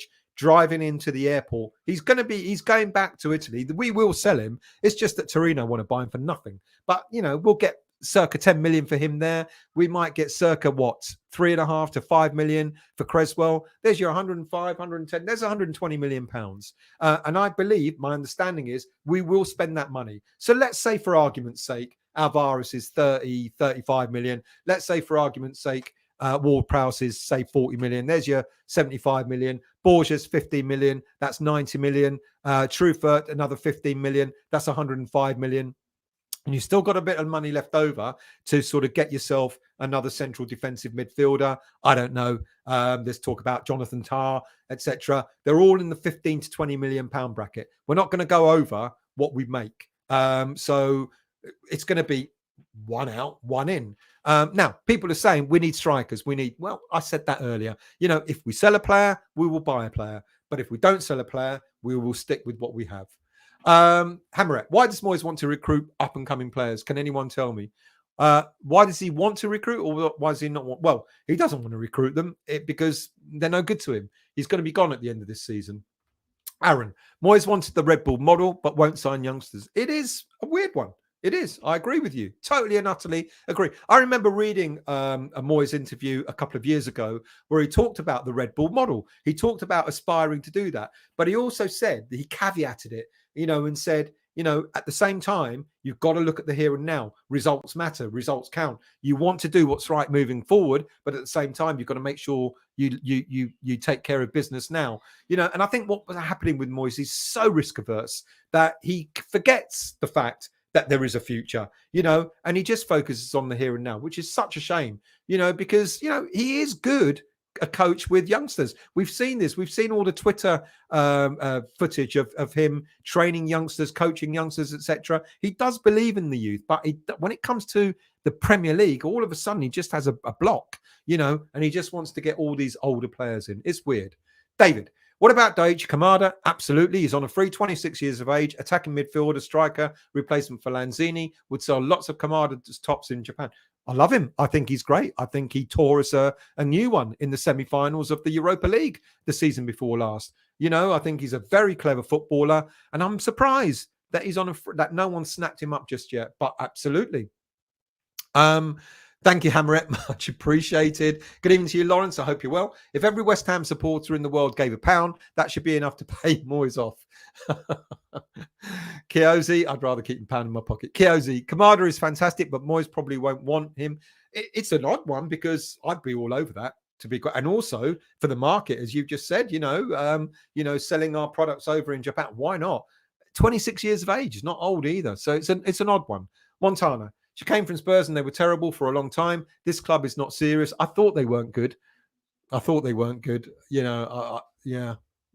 don't know what's going on there. It's an odd one, but there you go. Anyway, Corky, good evening to you. Sullivan firmly to blame. Managerial suicide to leave Moyes with 1 year left on his contract. Should have sacked him or backed him. Crazy situation. Yeah, I said, you're in this situation now. Do something. If he's staying, then you just got to back him. If he wants to spend the £100 million on older Premier League players, then unfortunately you're going to have to let him do it. Or you're going to have to turn around and go, absolutely no way. Off you trot, sir. Thank you very much. Here's your 5 million. We'll get someone else in. Who else we got? Peter. Trot will still be out on loan when 34. He's only 23, 24 years of age. And, Scullies come good when they're older, don't they? He's got a good career ahead of him. Fingers crossed. Huge. Stella Sierra made a tit of himself against the Daggers. Yeah, that first goal was a bit weird. But, first game back, don't read too much into it. Bill, and he won't be first choice, will he? I mean, I think he should, but he won't. Bill, if Moyes has only 1 year left, he's only thinking of his reputation by getting the Premier League experienced players, regardless of age. He has to appear to succeed. Yeah, he does. I don't know what happens to Moyes here on after. I don't think he's going to get another Premier League team. I could be wrong. Certainly, West Ham United are not going to look to extend his contract. That is without a doubt. Ray, this surely has to be Sullivan's last season. I know what we all want. I know. And I know you hate me for saying it, when I say, the board are not looking to sell, but the board are not looking to sell, and I know there's all this talk about Oh well, it's because of the gold. It's the gold. Forgot what I was going to say. The gold family. They've got to keep their shares, etc., for another couple of years and so on. I don't think there's any real intention for Sullivan to sell up. Not yet. Not yet. There was all that talk about earlier this year when, the clause on the stadium. Oh, well, they're definitely going to sell up when that clause is gone so they don't have to pay tax. That was back in March. Carl, I'm so fed up with current videos, news updates about everyone we're linked with. There's no actual news. Carl, I'm afraid you're right. It's all speculation, but I can only tell you what I'm told. I do try and fact check as much as I can the detail. And I ask and I ask and I ask, so what's going on? And the reason why I put tonight's show together in terms of leading with Alvarez and Ward-Prowse is I was told these are the two players now that that are prime targets for central midfield. It could change tomorrow, Carl, and might be two other players. Bezel, good evening to you. I hope you're well. Thank you for joining, mate. Peter, Heggie is the best of those three keepers to maybe have a chance of making it. He's decent. He's been called into the senior Hungarian squad, hasn't he? I don't think he's played for them, but he's been called into that squad. Did Moyes watch the semi-final? Kamada had a great game. Absolutely. Like I said, he ripped us a new one, didn't he? Ballon. X tweeted that Moyes hasn't given up on Jensi Lingard. Fucking wouldn't be surprised. Massey, good evening to you. West Ham is going to play relegation this season. Also, no recruitment for the moment. Moyes must leave. You need a technical trainer like De Zerbi. All the teams are getting stronger apart from West Ham. I actually do not think we will be playing relegation this season. I genuinely don't. And I know people go, you're absolutely crazy. We've lost our best player, etc., etc. I mean, where else could it go? Yeah. I've tried to explain, look, West Ham United bought 8 players last summer. They're now all embedded in. They've had that 1 year experience. We've got 8 players who are much more attuned now than they were last season. We will get a replacement for Rice. We will get replacement for Lanzini. We will probably get a central defensive replacement as well. And Borges as well. So that's kind of 1, 2, 3. That's 4 players. We will get players in. The worry is that it's taken so long. We've got a technical director now. We've in Steiden, and he will take more control over things. And he's come in. There's no doubt about it. He's come in to look for a David Moyes replacement. We know that Steiden will be heavily involved in getting the replacement for David Moyes when Moyes leaves. Clive, why isn't anyone misbehaving? I want to flex my moderator muscle. Zdenek, I saw you did a tribute video about Pete. Oh, yes, mate. I watched a little bit of that. Fantastic that you did that. So please go to Peach's Green Street Elite YouTube channel and see the tribute that he did for Peach. It was fantastic. Well done. Montana. Kamada was pedestrian, mate, not being impressed at all. That's interesting. I don't know. I've not watched German football. I've not watched him at Eintracht Frankfurt for the last season, but I know he did rip us a new one. Keith, that Peach tribute was fantastic. Respect to Budgie, absolutely. Ballon. Potts will play at a good level of football. He will. Hopefully, if he does get loaned out, like I say, he gets loaned out to a championship team and show what he's made of. Greg, wonder if we'll keep Trufer and bring him back with us. Oh, kidnap Trufer and bring him back with us. It's all a bit odd, isn't it? That we played Bayer Leverkusen, linked to Steiden, playing Rennes, possible link to Trufer. I think we will be coming back with a left back. Martin, evening, Stell. Off season is flying as usual. I know it's a couple of weeks and we're back up and running, aren't we? Imagine that. My goodness me. Massey. I think West Ham has potential to sign good players like Zubimendi, Yunus Musa, Zielinski, Cherky, Max Aarons. Zielinski we were linked to last summer. Nothing happened there. Max Aarons, there's been talk about Max Aarons this transfer window, but that's gone quiet as well of late.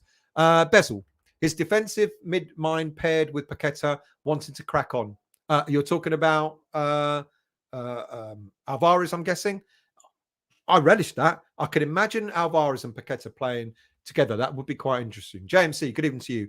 I would rather have Conor Gallagher than JWP. I think a lot of people will say the same thing. Personally, so would I. I see the value in JWP, but not for £40 million, if that's what we end up spending. I'd much rather pay that for Conor Gallagher. David, I'm furious whether it's true. I don't know, but there was a Moyes vote against bringing in Borges. What chance of Borges playing? Don't understand Sullivan. Well, this is the rumor that's been knocking around that Moyes was outvoted, and that's why we're getting Borges in. What happens with Borges now is going to be very, very interesting. You know, this could be Moyes' downfall. This could be the sort of thing that will end up bringing Moyes down. If Moyes becomes really belligerent and starts putting his, foot down and not playing certain players just because they're not his signings, that's the thing. You see, Steiden's coming from a very different perspective. Steiden's coming in where you don't have a manager making the decisions. You have a coach who the technical director gives you the players and the coach just plays them. And Steiden's thinking is very different to what Moyes is. Moyes wants to control who we sign, who we play, etc., etc., etc. He wants to do all of it. It's the old-fashioned way. So it's going to be very interesting. Apparently, that is the story, that Borges came through because Moyes and Sullivan said, we're getting him. You can't pass this by. It's too good a deal to turn down.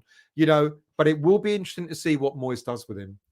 If he becomes really sort of like, pissy about it and doesn't play the player, that could be his downfall. Black Country. Sorry, guys and girls, I'm getting bored with this transfer circus again. Nothing changes with Sullivan and Moyes. I don't want to defend Sullivan, but I'm kind of defending Sullivan because I think, he knows that, it's his club on the line. He knows that we need players to come in without a shadow of a doubt. Moyes distresses me sometimes in the way he maneuvers himself in the transfer window. And like I said in this morning's show, he's shown the same thing a couple of years ago. He showed it last summer, showed it in the January 22 transfer window as well. Creswell, Fornals and Antonio, or possible leavers. Well, Creswell talked about him. Fornals, don't know yet. I mean, there is speculation that he might leave. He's only got a year left on his contract, but maybe, just maybe, if Fornals does go, that's where the Conor Gallagher deal comes in. Antonio, we've been told that West Ham don't want to let him go.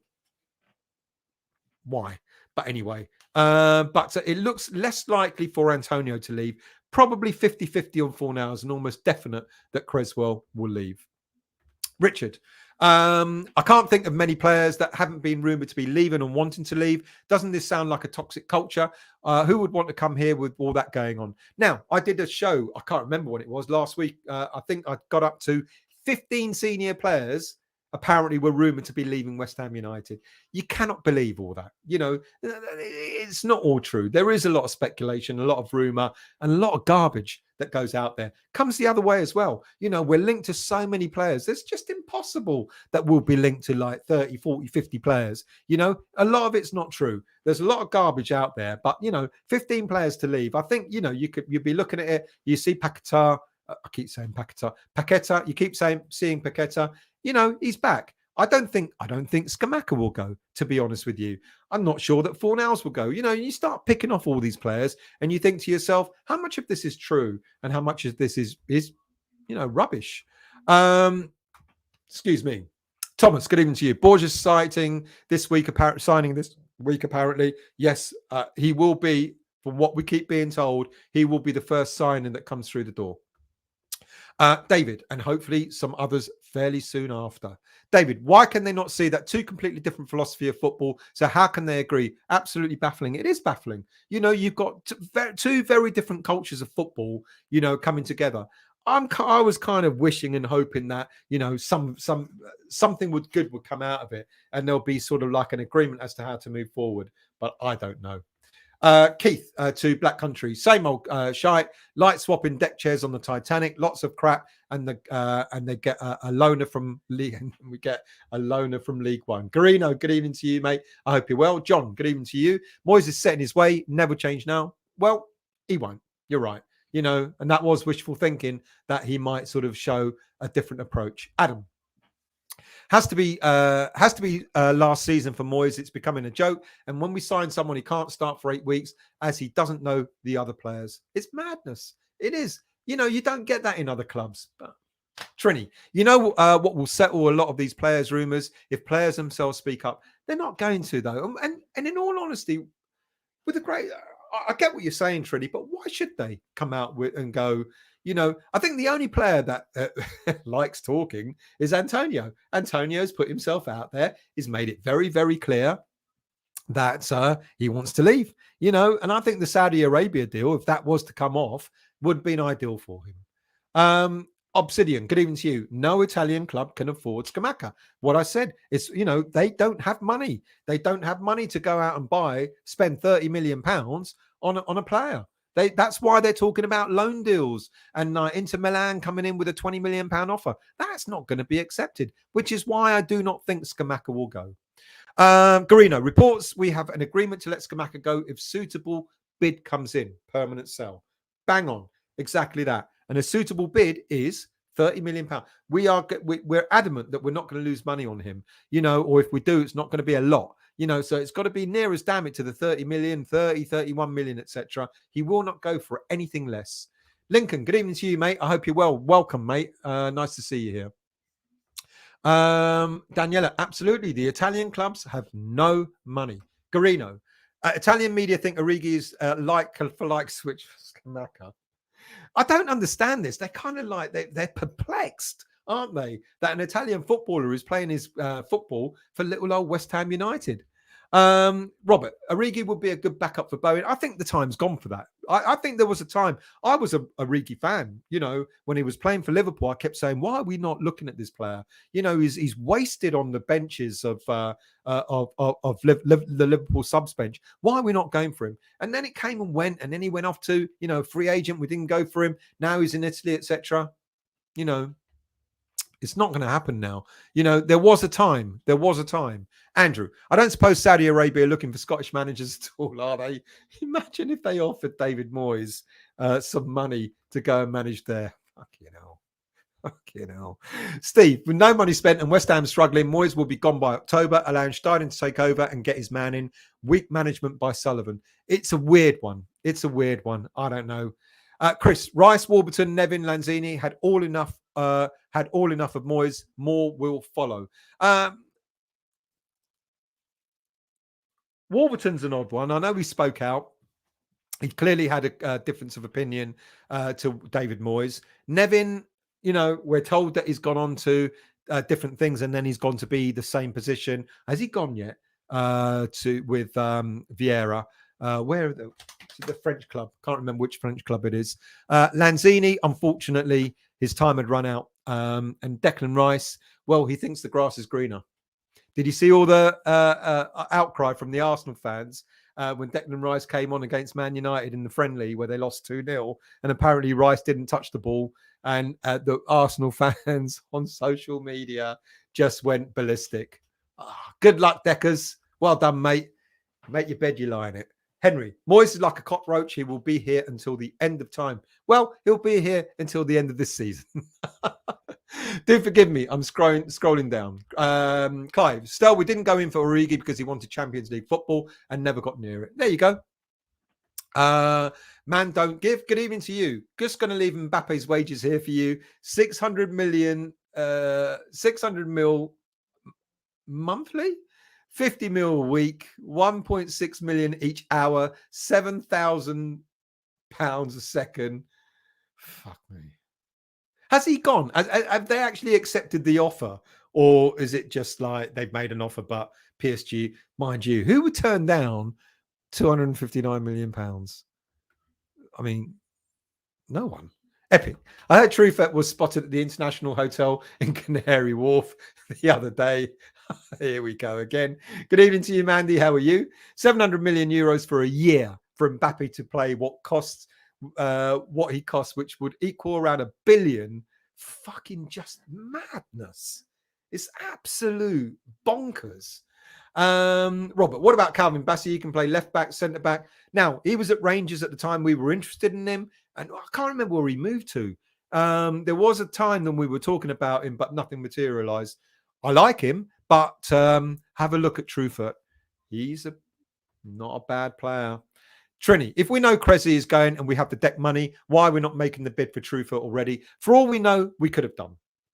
Now, my understanding was that it was either Ian Maston from Chelsea or Truffert, but it's Truffert that seems the more likely to be the player that we're going to be going for. Good evening to you, Neil. How are you? Still, you're banking on the fact that Moyes will play the players he buys. Well, no, I'm not. We all know that he might sit them on the bench for 3 months, telling them he's got to get used to the Premier League.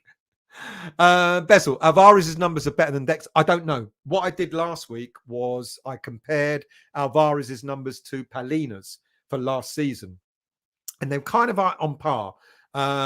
Palina was slightly better in some areas, but I didn't compare it to Declan Rice's stats from last season. Epic. Ajax want to get rid of Bassi because he's dog shit. There you go. Good evening, Douglas. How are you, mate? I love the chat because we just throw it out there, don't we? Well, why not? That's what it's all about. Andrew, someone says he's the dog's bollocks, and someone says no, he's just the bollocks. Andrew, if we're not careful, the new director of whatever technical director will be leaving before Moyes does. I hope not. I think he's been told you're in because we're looking for the future. There might be a transition time, and it might be a bit painful in this summer transfer window, but thereafter, mate, it's all yours. That's what I'm really hoping. Thomas, we play Rennes next week, so we may meet his representatives then. I think it's on. I've been told that's the player that we're going for left back once we've agreed Cresswell to leave. James, Fulham manager just confirmed Palming has dislocated his shoulder, 13 to 16 weeks out of action. Yeah. Look, wish him well, but it kind of, it means now Moyes has to look at alternative options. Garino. So it looks like we want Gallagher, Borges, Harwood Bellis, Truffert, and maybe Alvarez and JWP. Not enough acronyms, in my opinion. Of that, Borges, Truffert, Alvarez, and Ward-Prowse is what I understand to be, unless any other players leave. Jason, good evening to you. Spot on still about Rice wanted to be more of an all-rounder. The effect on which Souček's game still hasn't recovered from. Didn't agree with it at the time and showed weak management. Shoot me down. But I do think that disrupted the way we played our football. We had a system. Declan sat in front of the back four, broke up the play, fed the ball to the attacking players, and off they went to do their thing, counter-attacking and all that sort of stuff. The minute Declan wanted to change that, we should never, greatest of respect to him, we should never allow a footballer to dictate the game he wants to play that's to the detriment of the team. Shoot me down, by all means. But I do believe that. Evening, Trodge. I hope you're well. Thank you for joining, mate. Much appreciated. Matt, Alvarez, what are we waiting for? Well, apparently not. Apparently we're going to put in a bid. Fuck me. How many weeks have we been hearing that we're putting in a bid? But apparently we're putting in a bid for Alvarez. Trodge, have you seen how good he is in the air for someone who's only 6 foot? Apparently his aerial defensive rate is superb. It is good. Who else have we got? Neil. FME, Paqueta and Bowen got a hard season ahead of them if they're going to keep us up. Come on, it'll be fine. Trini, don't fancy JWP at 40 million. I don't fancy that either. Look, he's got his benefits without a shadow of a doubt. But for me, 40 million is a lot of money. Garino, suggestions are JWP will go for less than 40 million, but we would be reported as high to make the deal look better. That's weird, isn't it? I don't know. Happy Amaret. Paulina being injured is a blessing in disguise for us. Potentially another Moyes love child. Yeah, I agree. JWP has got no physicality or pace. Then this is the one thing we do lack in midfield. We lack pace, and JWP is certainly not going to give us that. That is true. Lincoln said it before. We signed JWP, then Souček his first name on the team sheet.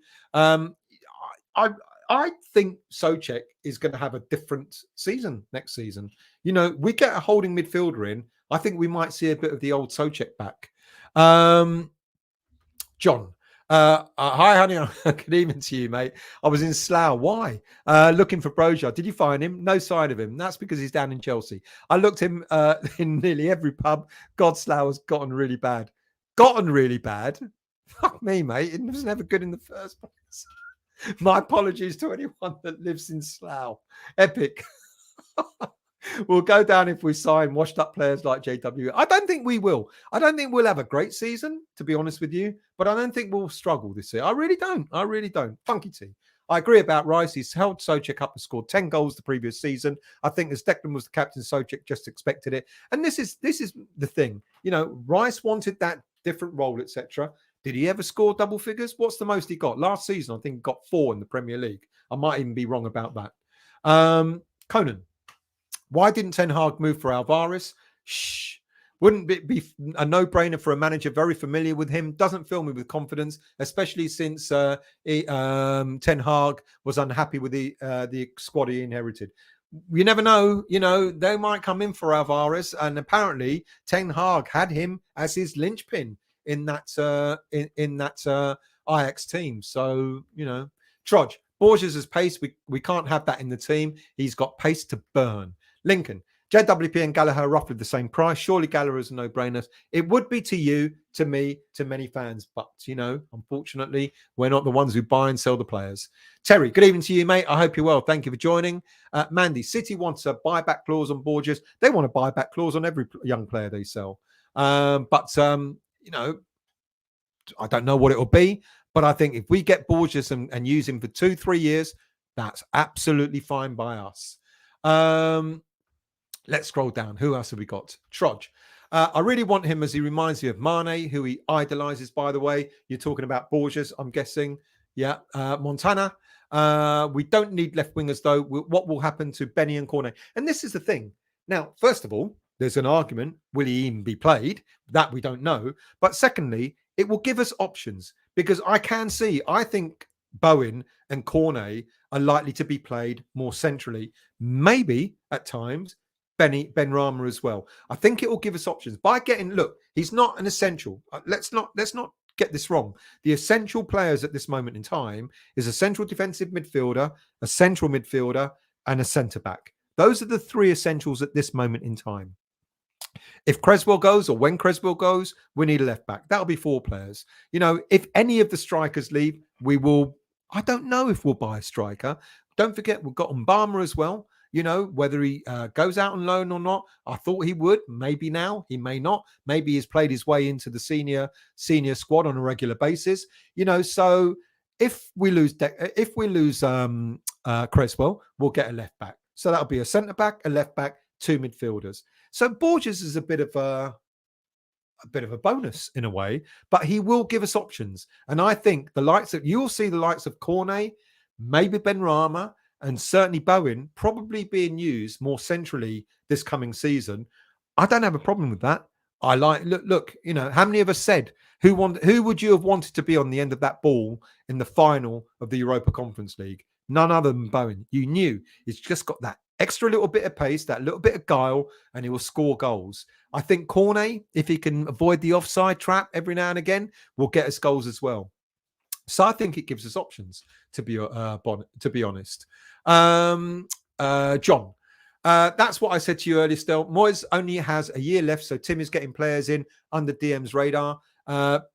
Maybe. And I think it'll be the right thing to do. I'd like to see Harwood Bellis come in. You know, another link, another youngster, another decent prospect. You know, we get those 2 in. We get Trufer in. That's 3.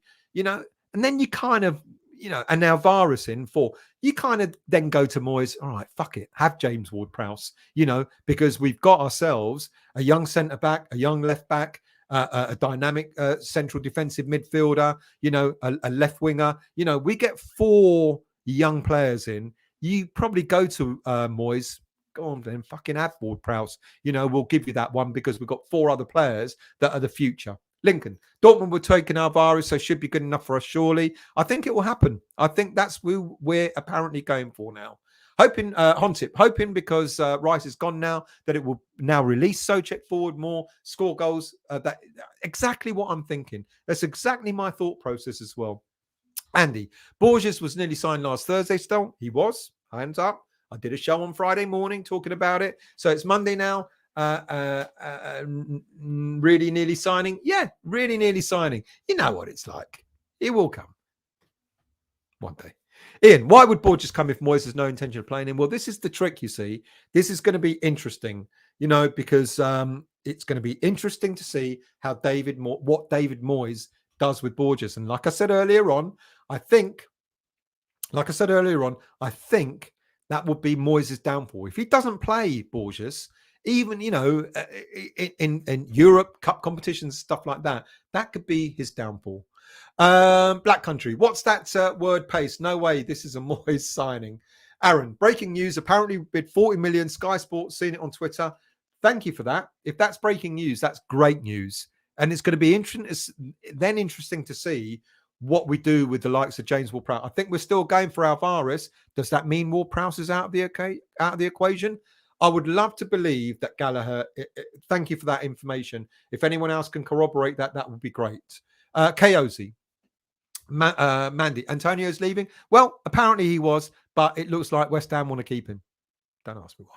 KOZ, Harwood, Bellis, Alvarez, James Ward-Prowse, Borges. That would be my track. That would be a compromise that you would kind of go, all right, no problem at all. Add in Truther to replace Cresswell, and that's not a bad summer transfer window. Problem with Alvarez is his agent's asking for lots of money. You tell me an agent that doesn't ask for lots of money. Did you hear about the thing? You remember I told you a story about the new way that agents are being managed in the future by the new rules come in, but FIFA, they've got to do tests and all that, keep themselves up to date and all that sort of stuff. And all these big money that they're making goes out the window in October. This is their last summer transfer window to make shitloads of money. And I'm not surprised. If anyone scuppers a deal these days, you bet your bottom dollar, it's usually the agents themselves. Lincoln.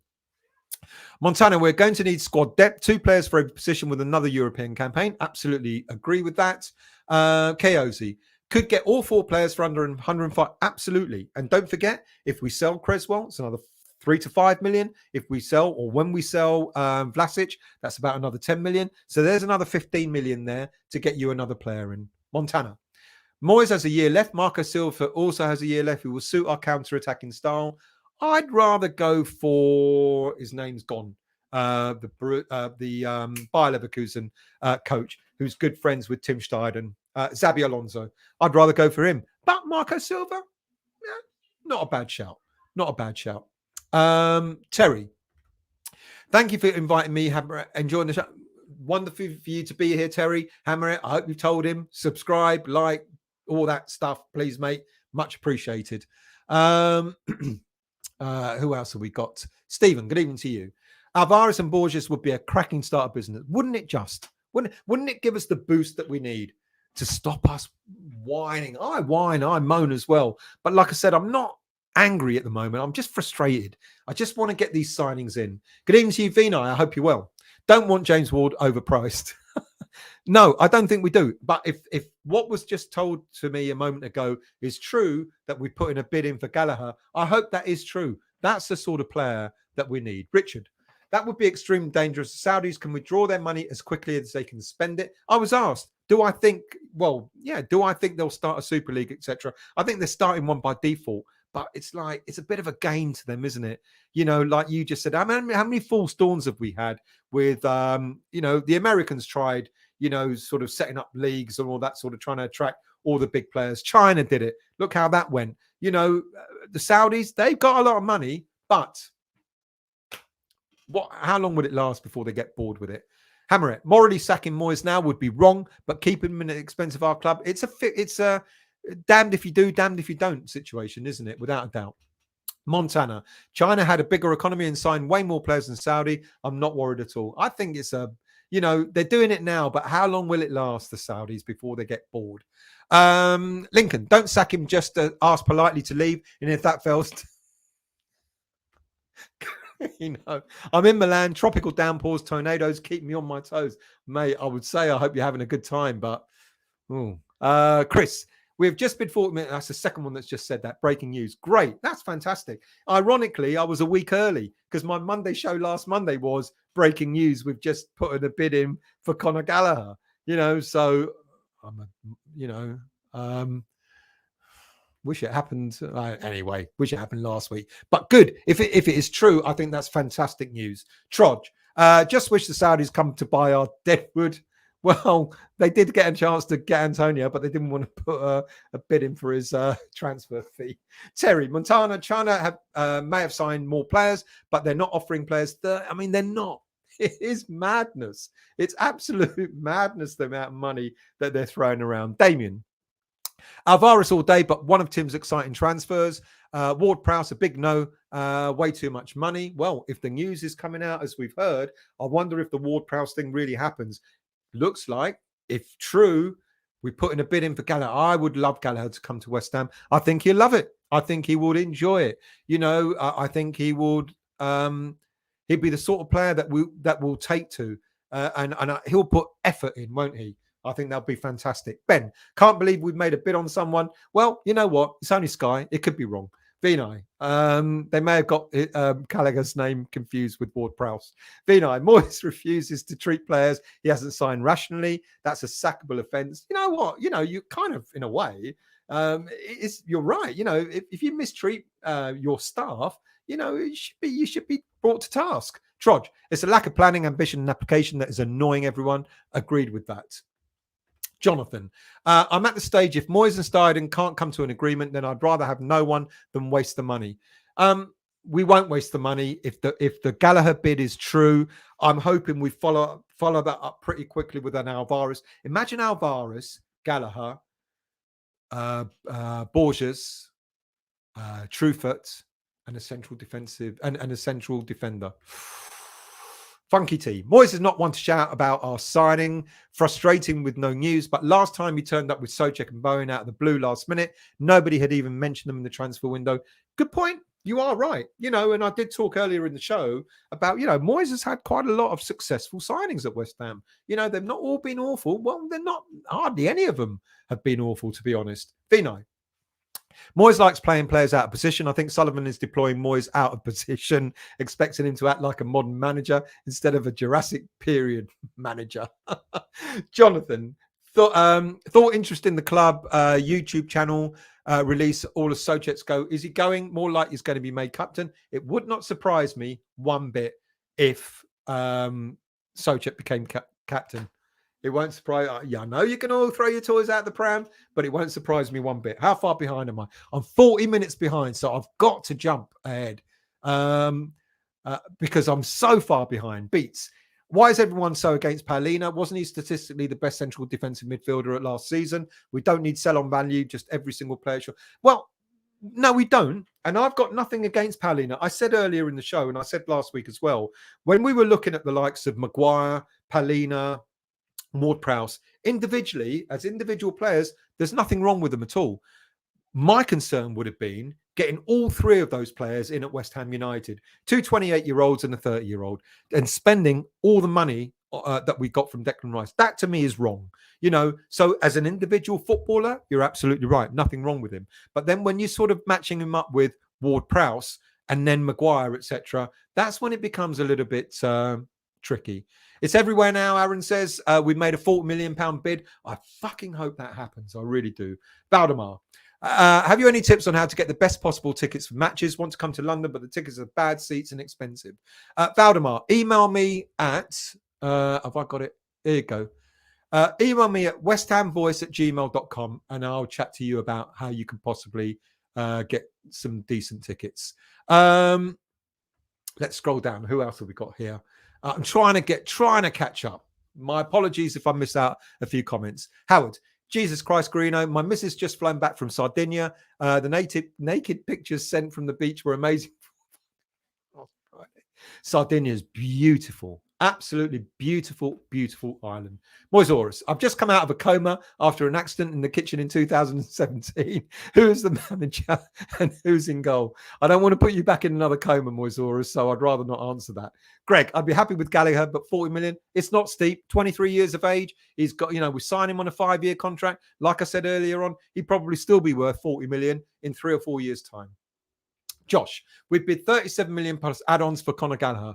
Please, let's hope that happens. I like Gallagher. I think he'll be fantastic for us. Old man, good evening to you, mate. I hope you're well. Thanks for joining, even though you said hello half an hour ago. Chris, Gallagher bid has been rejected. They want more. Fuck me. You take them up and you bring them right down. Let's scroll down and try and catch up. Jonathan, I keep hearing Moyes wants Premier League players. Why not get Gallagher, Borges, Lavia, Onana, and all have Premier League experience? Gallagher, yes. Borges, I don't fancy. Lavia, okay. Onana, yeah, okay. I don't fancy Borges. I think he was a half-season wonder. I really do. Billy, remember we got 30 million for winning the Conference League? Yeah, nothing, mate. You know, and I know people go, what about all the money we made from the Conference League and this, that, and the other, and TV rights, etc. We've got to pay players' wages. You know, we've got to play, you know, we've got to run the club. Kevin, last time I checked, I was still Estelle and not Estella, but I hope you're well, mate. Thanks for joining. Manji Barry, good evening to you. It's all a phony merry-go-round until they're holding up their blinking shirts, going, oh, I've signed, come on, you blinking irons, etc. Yeah, you're right. You're right. Garino, X tweeted that Moyes has not given up on Lingard. Oh, fuck. I hope you're winding me up. Please tell me, you know, I know Pyatt's a free transfer. He's also 36 years of age and heavier than I am. So there you go. Epic. Pyatt has 1 year left on his contract, but they terminated it because he's not good enough for the French league anymore. And he cried. You know, he cried. Manji. Or Mangi. That reminds me, I must buy some chocolate Trufferts ready for Christmas. Oh, yeah, we're getting him. You know, people, have faith. Have faith. Garino, Kamada's incoming. Where'd you get that from? I don't know. Leslie, good evening to you. Hope the rumours of Truffert are true. Saw 8 games at Rennes last season. He's a great player. Yeah, smashing it, apparently. Really, really good player. Got a good left foot on him. Good crossing of the ball, etc. Good attacking left back. One for the future, without a doubt. Epic. Moyes is going to put Borges in the under-21s. Fuck me. He will be sacked if that happens. Rico, good evening to you. Rest in peace. We did say that, mate. Yeah, absolutely. Totally agree. Seeing him play at Birmingham City, Forest, England. What talent. Condolences. Absolutely, mate. Yeah, we did that at the beginning of the show. Funky T. Come on, guys. What's all the doom and gloom? We have a great squad with some amazing players. Bowen, Paqueta, Benrahma, Skamaka, Agerd, Zuma, all internationals apart from Bowen. You know what? I said that earlier. I put, I think on Twitter or on Facebook, I can't remember which one, and said, look, you know, this squad's not bad. And everyone's like, no, this player's no good and that player's no good. And I'm like looking at it going, like you've just said, a lot of these are internationals. Surely they're pretty decent. Ian, Trevor was the first £1 million player. God bless. Absolutely. Absolutely. Manji. A lot of these journalists making these pronouncements seem simple-minded folks, but agents tell them these things and they don't seem to have anything better to do. And as I've said, you're absolutely bang on.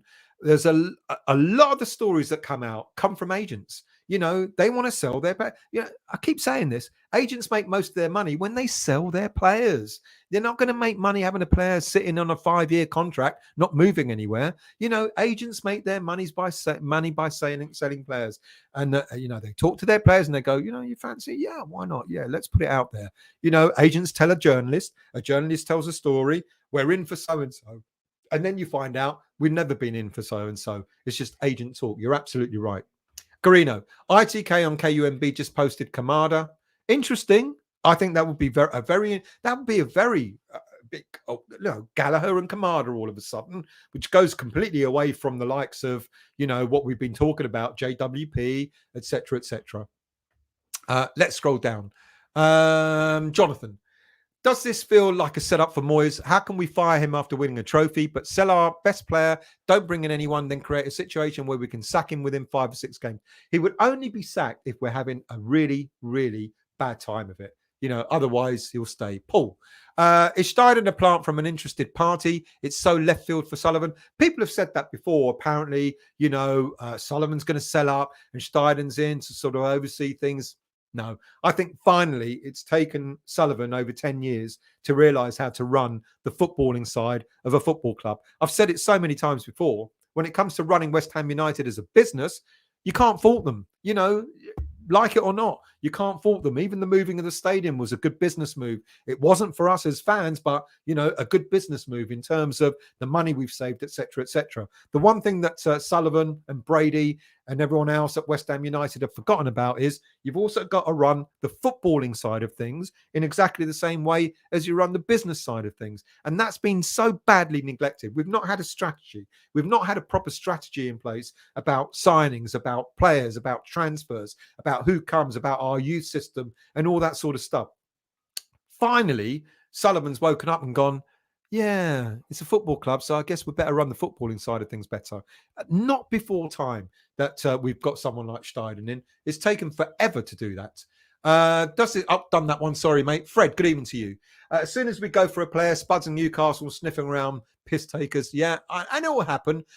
Apparently, Spurs are interested in Gallagher, so hopefully we can get that deal. If it happens, that will be absolutely fantastic.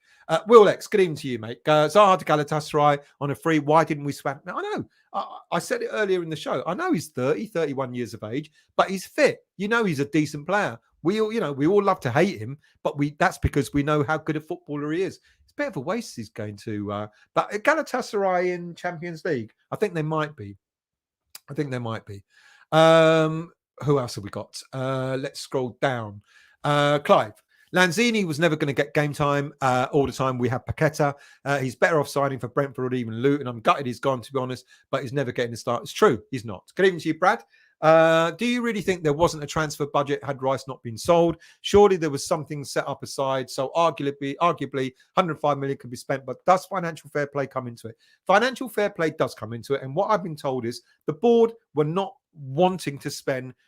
We did a lot of the money spending last season, 165 million pounds. A lot of that money was spent last season. Financial fair play does come into it because when you're in European competitions, it's a lot stricter. If it was just the Premier League, it'd be a bit more lenient. But because we're in Europe for the third season in a row, it's a lot stricter. So yes, FFP does come into it, but apparently there would have been some money, but it wouldn't have been a lot if we didn't sell Declan Rice. But then I guess your argument would be, well, if we didn't sell Declan Rice, we didn't have to replace him. But we've also got to think it's not just about the transfer money, it's about salaries as well. Because at the moment, we've only let two players go. Declan Rice was, I'm thinking, about 65 grand a week, something like that, plus add-ons, bonuses and all that. And Lanzini was on about 100 grand a week plus bonuses. So let's say, roughly speaking, that the wage bill has come down by 170 grand a week. If you go out and buy 4 or 5 players, then all of a sudden, you've got to pay Alvarez. He might come in on 70, 80 grand a week. Ward-Prowse is on 120 grand a week. Conor Gallagher is on about 80, 90 grand a week. All of a sudden, you're going, hang on a minute, 2 players have gone, but all of a sudden, I'm bringing in 4 or 5 players. My salary budget has just gone through the roof. So it's not just about the transfer money. It's about also the wages. That comes into it as well. It's all part of balancing the books. So we've got this fine line. So would we have had a budget? Yes, we would have done. Probably not a lot though, and we would have had to maybe sell other players in order to bring in players. So I don't disagree with that approach of one out, one in. I don't have a problem with that. A lot of clubs do that. The likes of Man City do that. And other clubs, they don't go out and buy 4, 5, 6 players every transfer window. They buy a couple of players, 2, maybe 3. And I think that's where West Ham United want to get to. West Ham United don't want to keep having to do wholesale changes. I said it last week. We had the revolution in our transfers last summer where we brought 8 players in. We don't have to do that this time round. 2 or 3 at this moment in time. 2 or 3 players is all we need. And I know fans don't like that because they'll go, we need to strengthen here, there, and everywhere. But the reality is fair play, financial fair play does come into it. And you've got to look at not just the price for the player that you're going to buy, but also for the wages that they're on as well. Garino.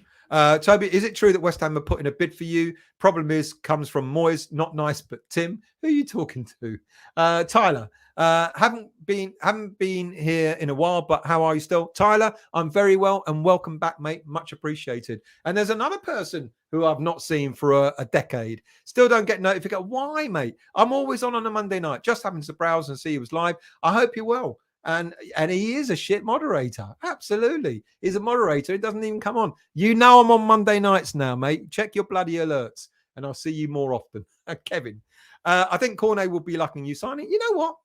I don't know if you're saying that in jest or not, but I make you right. I think he would be liking you signing. Scarborough, good evening to you. JWP gets way too much respect. If anything, is underrated. I like him as an individual, as I've said before. Polina as an individual player, even Maguire as an individual player. JWP, but not all three together, please.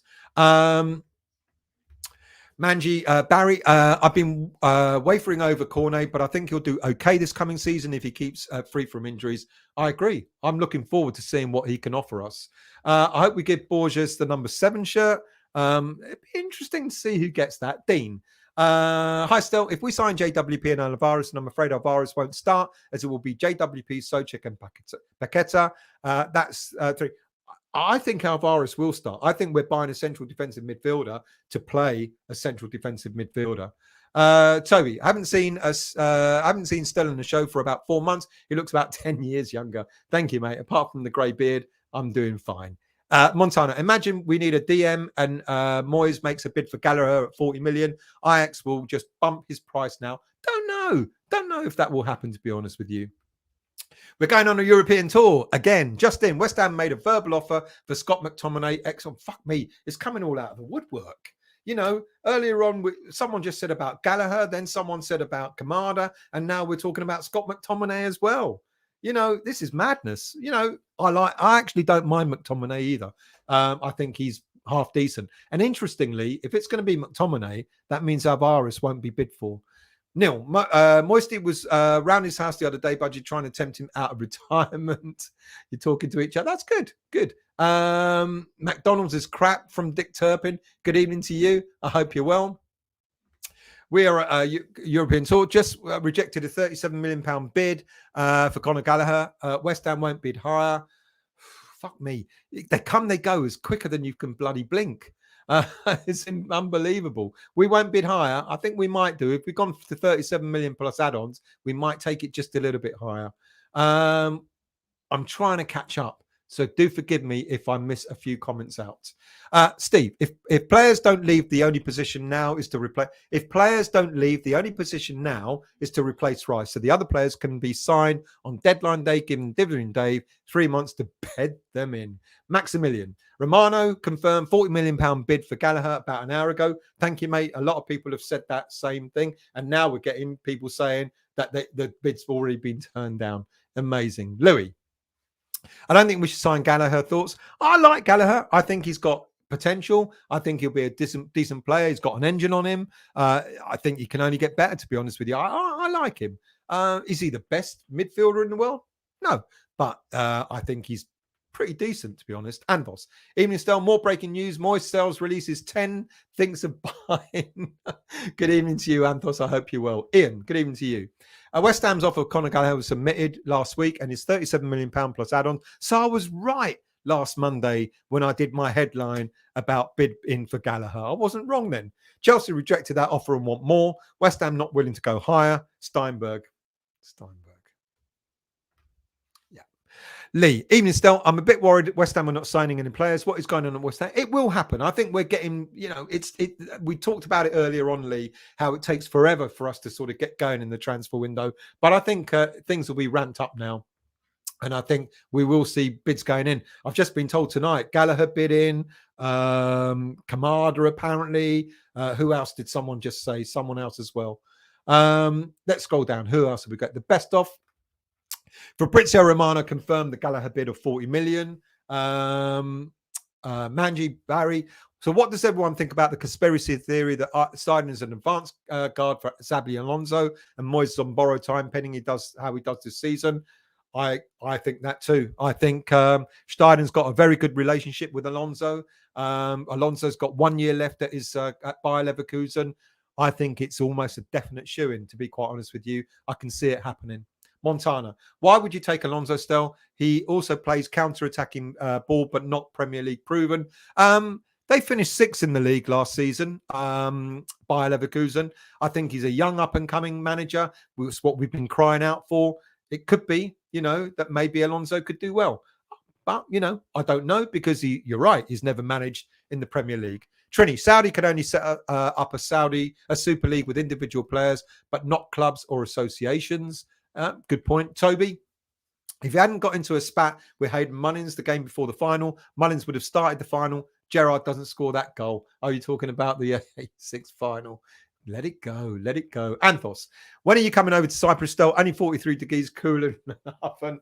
I was there in May, mate, but I don't think we're coming back this summer, to be honest with you. Then we're not planning to. So it probably won't be until my birthday next May, I'm afraid. What else we got? Aaron.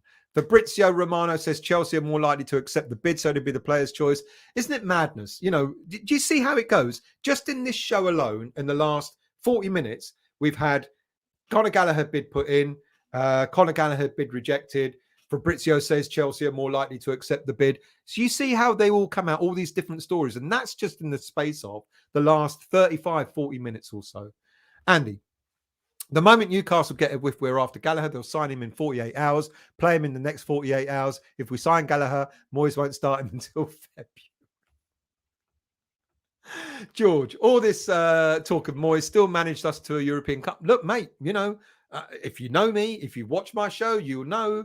And much to the some of the disdain of some of my viewers, I back Moyes. I kind of try to back him as much as I could. I always said, see how it goes, etc., etc.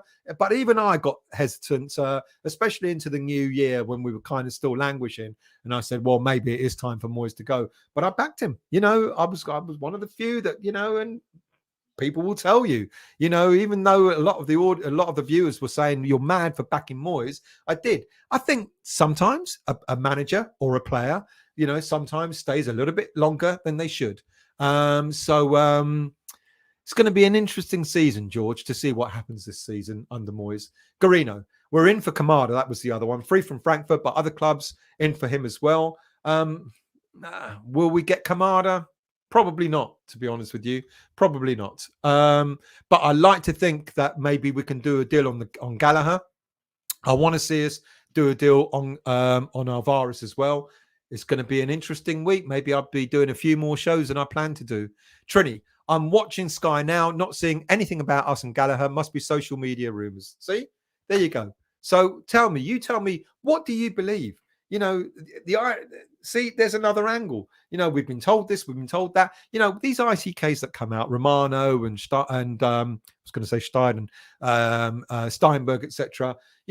They do get fed information from agents. That's one of the things about hearing the stories that are out there. A lot of the stories that are given to. I'm not saying that the journalists themselves are lying in any way, but if they're told by an agent, oh, we've just put in a bid in for my client has just had a bid put in for him, they're going to report it. They're going to report it on trust. Happy Amaret. I agree, Tobes. How much longer do we let him stay in control when he has no intention of building us for the future now? We're stuck with Moyes until it goes all bad. Greg, Slow Sports News will report it next week, Trini. Refunk, good evening to you. There is an awful lot of bullshit flying about when the fact is the buggers running our club are tight-fisted gits who lack the balls to sign anyone decent. I've got to take you up on that. And I've talked about this many a time. And there's not me being a board lover or anything like that. We do spend money. I looked at the stats. I looked at the time that the current board have been at West Ham United. We've spent over £730 million in the transfer markets from the time they took over till now. We've made £259 million in player sales. So you could see it's stacked up against. We spent money. The problem has been is that we've not spent money wisely over the years. And this is another reason why I think Steiden is finally in at West Ham, to guide the owners on how to fucking spend our money in the transfer window rather than just throwing it away. We do spend money, but unfortunately we've spent money in such a bad way. But we do, ironically, spend money. Rhonda and Tony, good evening to you. Kamada will be away in January for the Asian Cup.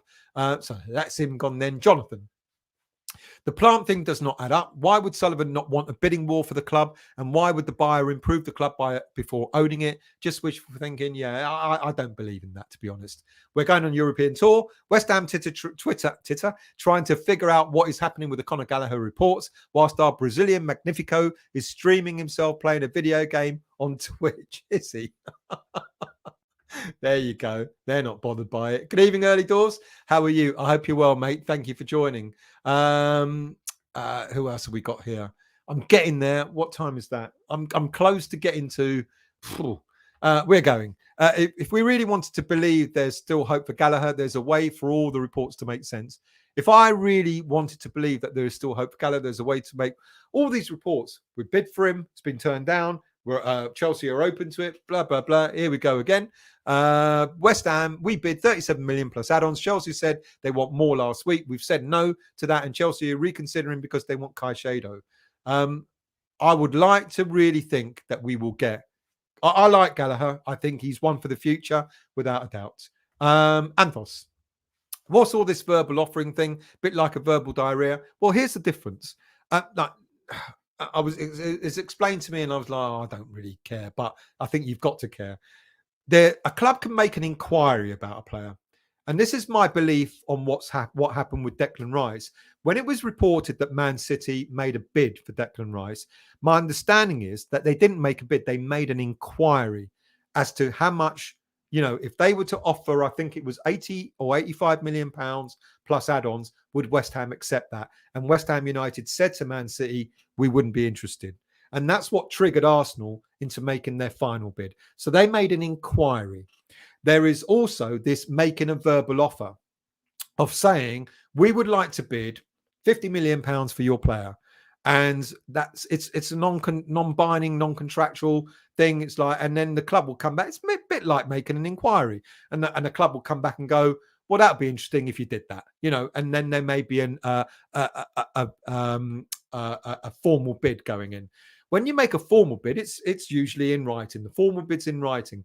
However, even if a formal bid goes in, it's not binding until the contracts have been signed and exchanged. So you've got all these different layers. You can make an inquiry, you can make a verbal bid. There's nothing binding. You could make a written offer, and that until the player signs and the contracts are exchanged, even that can fall through the net. I just thought it was like, mate, how much do you want for your player? 50 million. Okay, fine. Let's sign. Let's go for it. But apparently not that easy. And then, of course, you've got agents. You've got to go through agents who's going to make the bid for you, who might go to someone else's agent, who's going to do the bid for you. It might go to the player's agent or the club, etc., depending on how it's all set up. Fuck me. So I was in the wrong business. I should have become an agent. Brian, can't stop thinking about how this club has killed a great opportunity in the last few years to really make a mark on the league. We should be well respected by now instead of a laughingstock. Now, I don't honestly think we are a laughingstock, Brian. We've just made our biggest sale of, for a British player. We've got that. We've got that under our belts. I think I can see how people, the irony, when you speak to fans outside of West Ham, and you ask them, what do you think about West Ham United? They'll go, well, all right club, mid-table, blah, blah, blah, never going to cause any problems, etc. But no one outside of West Ham United ever says we're a laughing stock. We get this, we see all this stuff coming our way, and it comes at us from all angles. We've got media, we've got social media, we've got agents, we've got press, we've got all this stuff that's coming at you, and you think, what on earth is going on? And that makes you think it's like shambolic. And I dare say there are times when we do go through shambolic times, but I don't think we're a laughing stock. We just sold Declan Rice for 105 million, and we stuck to our guns as well. So I think we're kind of like I said earlier on, I think we finally got a director of football, a technical director, to come in and run the footballing side of things, which is what we've needed for a long time. West Ham made their opening move for Southampton midfielder James Ward-Prowse, still worth 25 million in total. That is going to go absolutely nowhere. Trini, breaking news, West Ham have offered 40 million, no mention of being rejected. See? How do I know what to tell you guys? You guys, by reading the stuff that's out there, have told me 3-4 different things on one player alone. Hammer. Flying over to LA tomorrow still. Let's go. Flying over from LA tomorrow still. Let's go for a bite. Mate, message me. There's my email. Send me an email and be glad to meet up. Essex Hammer, good evening to you. 12 minutes ago at 6 o'clock, West Ham made a £40 million bid for Gallagher. Let's get rid of that. Don't want that starting up now. West Ham United bid 40 million for Chelsea midfielder Conor Gallagher. Gallagher has 2 years left on his contract. So there you go. Let's hope that's true. Let's hope it's accepted so we can move on. European tour. West Ham are likely to follow up an offer for Scott McTominay due to a difference in valuation with Man United. Do you see how fast moving it is? You know, tonight it's madness. How can we keep up? Lee. Hi all, new viewer here. Loving it. I really hope that Max Aaron's interest is sparked again. Really rate him. Mate, thank you for joining. I hope you've signed up, subscribed, hit the bell notification, all that stuff. Really, really welcome and glad you're enjoying it as well. Max Aaron's is interesting, actually. You know, there was talk about him a couple of weeks ago. It's all gone a little bit quiet. At this moment in time, got to be honest, you know, he isn't a right back, isn't the most urgent need for us to sign. You know, we've got to get our central defensive midfielder sorted out. We've got to get a midfielder to replace Lanzini. Those are the two areas at this moment in time that are important. For me also, a centre-back is really important as well to provide cover for Zuma, Agerd and Ogbonna. I think once we get those sorted, we can then start looking elsewhere. If Creswell does leave, then we will sign. It looks like Truffert is the player that will sign for Rennes. That's another player in. And then if one of our strikers leave, then maybe we'll sign a striker as well. Not so sure that we will with the options that we got and Barmer as well. So when it comes to right back, I think that will be way down the list. Not because Max Aaron's is not he's a half decent player, but I just don't think he'll be the sort of the priority. Brian, maybe laughing stock is a bit harsh. You do have your opinion, you know, but you have to agree we should be in a better shape top to bottom than we are. Absolutely, 100%, Brian. I totally agree with you on that. We should be run better as a football club. I agree with you. As I said earlier on, as a business, fine. There's no problem with that. You know, you can't argue, like her or not, love her or not. Brady knows her shit and she runs the business side of things very, very well. When it comes to running the footballing side of things, I agree with you. We should be in a much, much better position than we have been. And this is why my understanding is Tim Steiden is here, because he will start looking after the infrastructure of the footballing side of things. And I hope it works. Let's scroll down. Essex, it's on Sky Sports Transfer Centre about Conor Gallagher. Let's hope that happens. Alan. I wouldn't be surprised if Sullivan puts in a cheeky £40 million bid for Paulinho now that he's injured. Fulham might take it, and by the time he's better, I hope we go nowhere near him now. With the greatest of respect, I really, I think he's a decent player, but I really do think 40 million is really too much for him. The Real Simpsons, going to be short on strikers soon. Antonio going, Scamacca wants away. Moyes left with Ings, zero pace and same old set piece. But this is the thing about believing everything you read and hear. As I said earlier in the show, Scamacca will not be going anywhere unless someone puts in a £30 million bid for him. Antonio, it doesn't look like he's going to get his wish and go, but it's Antonio that wants to leave.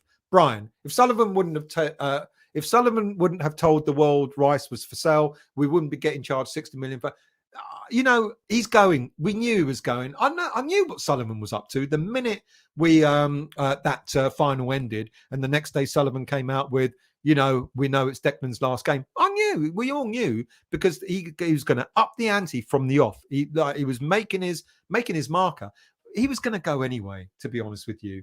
I'm surprised we even kept him for as long as we did, Declan Rice. Garino, sounds like Sullivan has got his scattergun out, loaded up with buckshot and gone full on mental. Well, someone's got to start things going, haven't they? Hamret, Ings would be class if we played to his strengths. How anyone can say a shite striker is beyond me. If we played to his strengths, absolutely.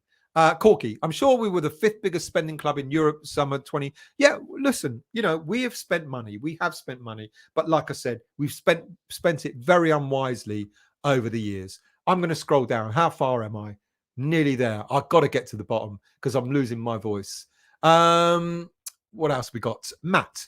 How are you, mate? Breaking news. Sky Sports have just made a £40 million bid for Conor Gallagher. Charles Lee. Now clubs know we have the money for Rice sell. Every club trying to pull up.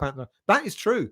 I don't deny. I don't disagree with that. That is absolutely true. You're absolutely right. They're going to try and get as much out of us as they can. Mind you, we got as much out of Arsenal as we could as well. Let's be honest. Come on. £105 million for Declan Rice. Mimic, good evening to you. 2 or 3 players in, max, is all we can realistically expect to get in this window. Thoughts? It's exactly what I said, mate. Unless anybody else leaves, it will only be 2 or 3 players. It'll be 2 midfielders and looking at potentially a defender, a centre-back. If Creswell goes, we'll replace him. If a striker goes, we'll replace him. But at the moment, at this moment in time, you're absolutely right. 2 or 3. Manji Barry, breaking news. Conor Gallagher seen buying a Curly Whirly and Raspberry Panda Pop and a news agents in Canary Wharf. That's him signed up then. Richard, every club has its problems. All being well, we stay up and have a good Europa League run, and then we get all we want. We get what we want, and Moyes goes at the end of the system. At the end of the season, bosh. Gary, Beanie sleeps. Probably the only bit of peace you get. Where is Beanie? Is she here, or is it just you, Neil, tonight? Gary again. Don't tell her she'll remember that she attacked you at the airport. I don't know if we want to hear about that. For the love of soul, Tilo Kehrer is central defensive midfielder. A lot of people have said that before. Yeah, I think it's an interesting shout. I think I can see him doing that. But if we do that, that means we do definitely need to get a central defender in. Anthos. Just imagine starting off with Souček and Downs in midfield. Teams will die of laughter. Come on. Daniela. Matt Rainey, all my United pals really want us to buy Scott McTominay and Maguire. Not rated at all. That's why we should not go anywhere near these two. I don't mind Scott. You know what? Again, individually as players, I don't mind Scott McTominay. I don't mind Maguire. But again, you don't want McTominay, Ward-Prowse, Maguire, Palina, and every other 30-year-old around. I need to breathe. What I need to do is take a drink of water.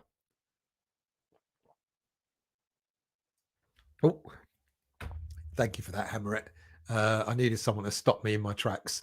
Here we go. Montana.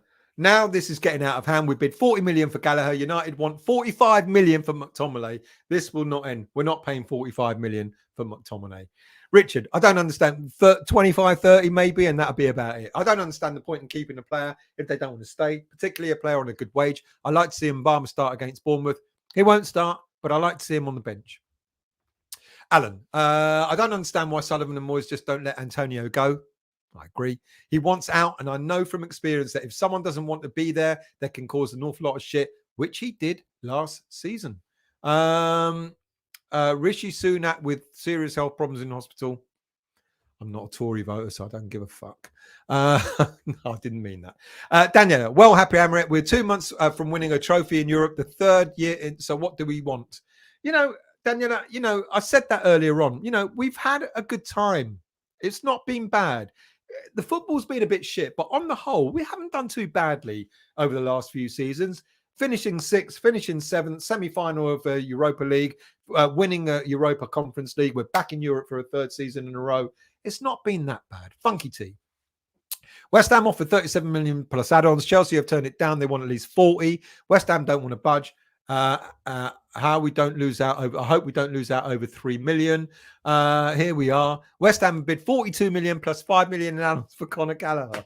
Is that true? I mean, it's gone up from 37 to fucking hell. Good grief. It's never ending. And I'm going to end there because I'm finished.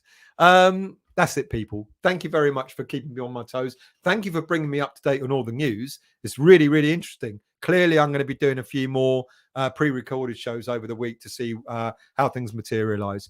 Really, really appreciated. Thanks for your interaction. I love it. Keep it going because it keeps me on my toes. Thank you for joining. Any new people here, if you've enjoyed it and you've subscribed, thank you so much. Thank you so much to my existing viewers as well. Much appreciated. Have a wonderful week. It's going to be a great week. By the end of this week, we'd have signed 10 players and we'd be all wondering what the hell all the problems were about. Have a great week. I'll be back when news comes up and I'll do short videos on those. And I'll see you all very, very soon.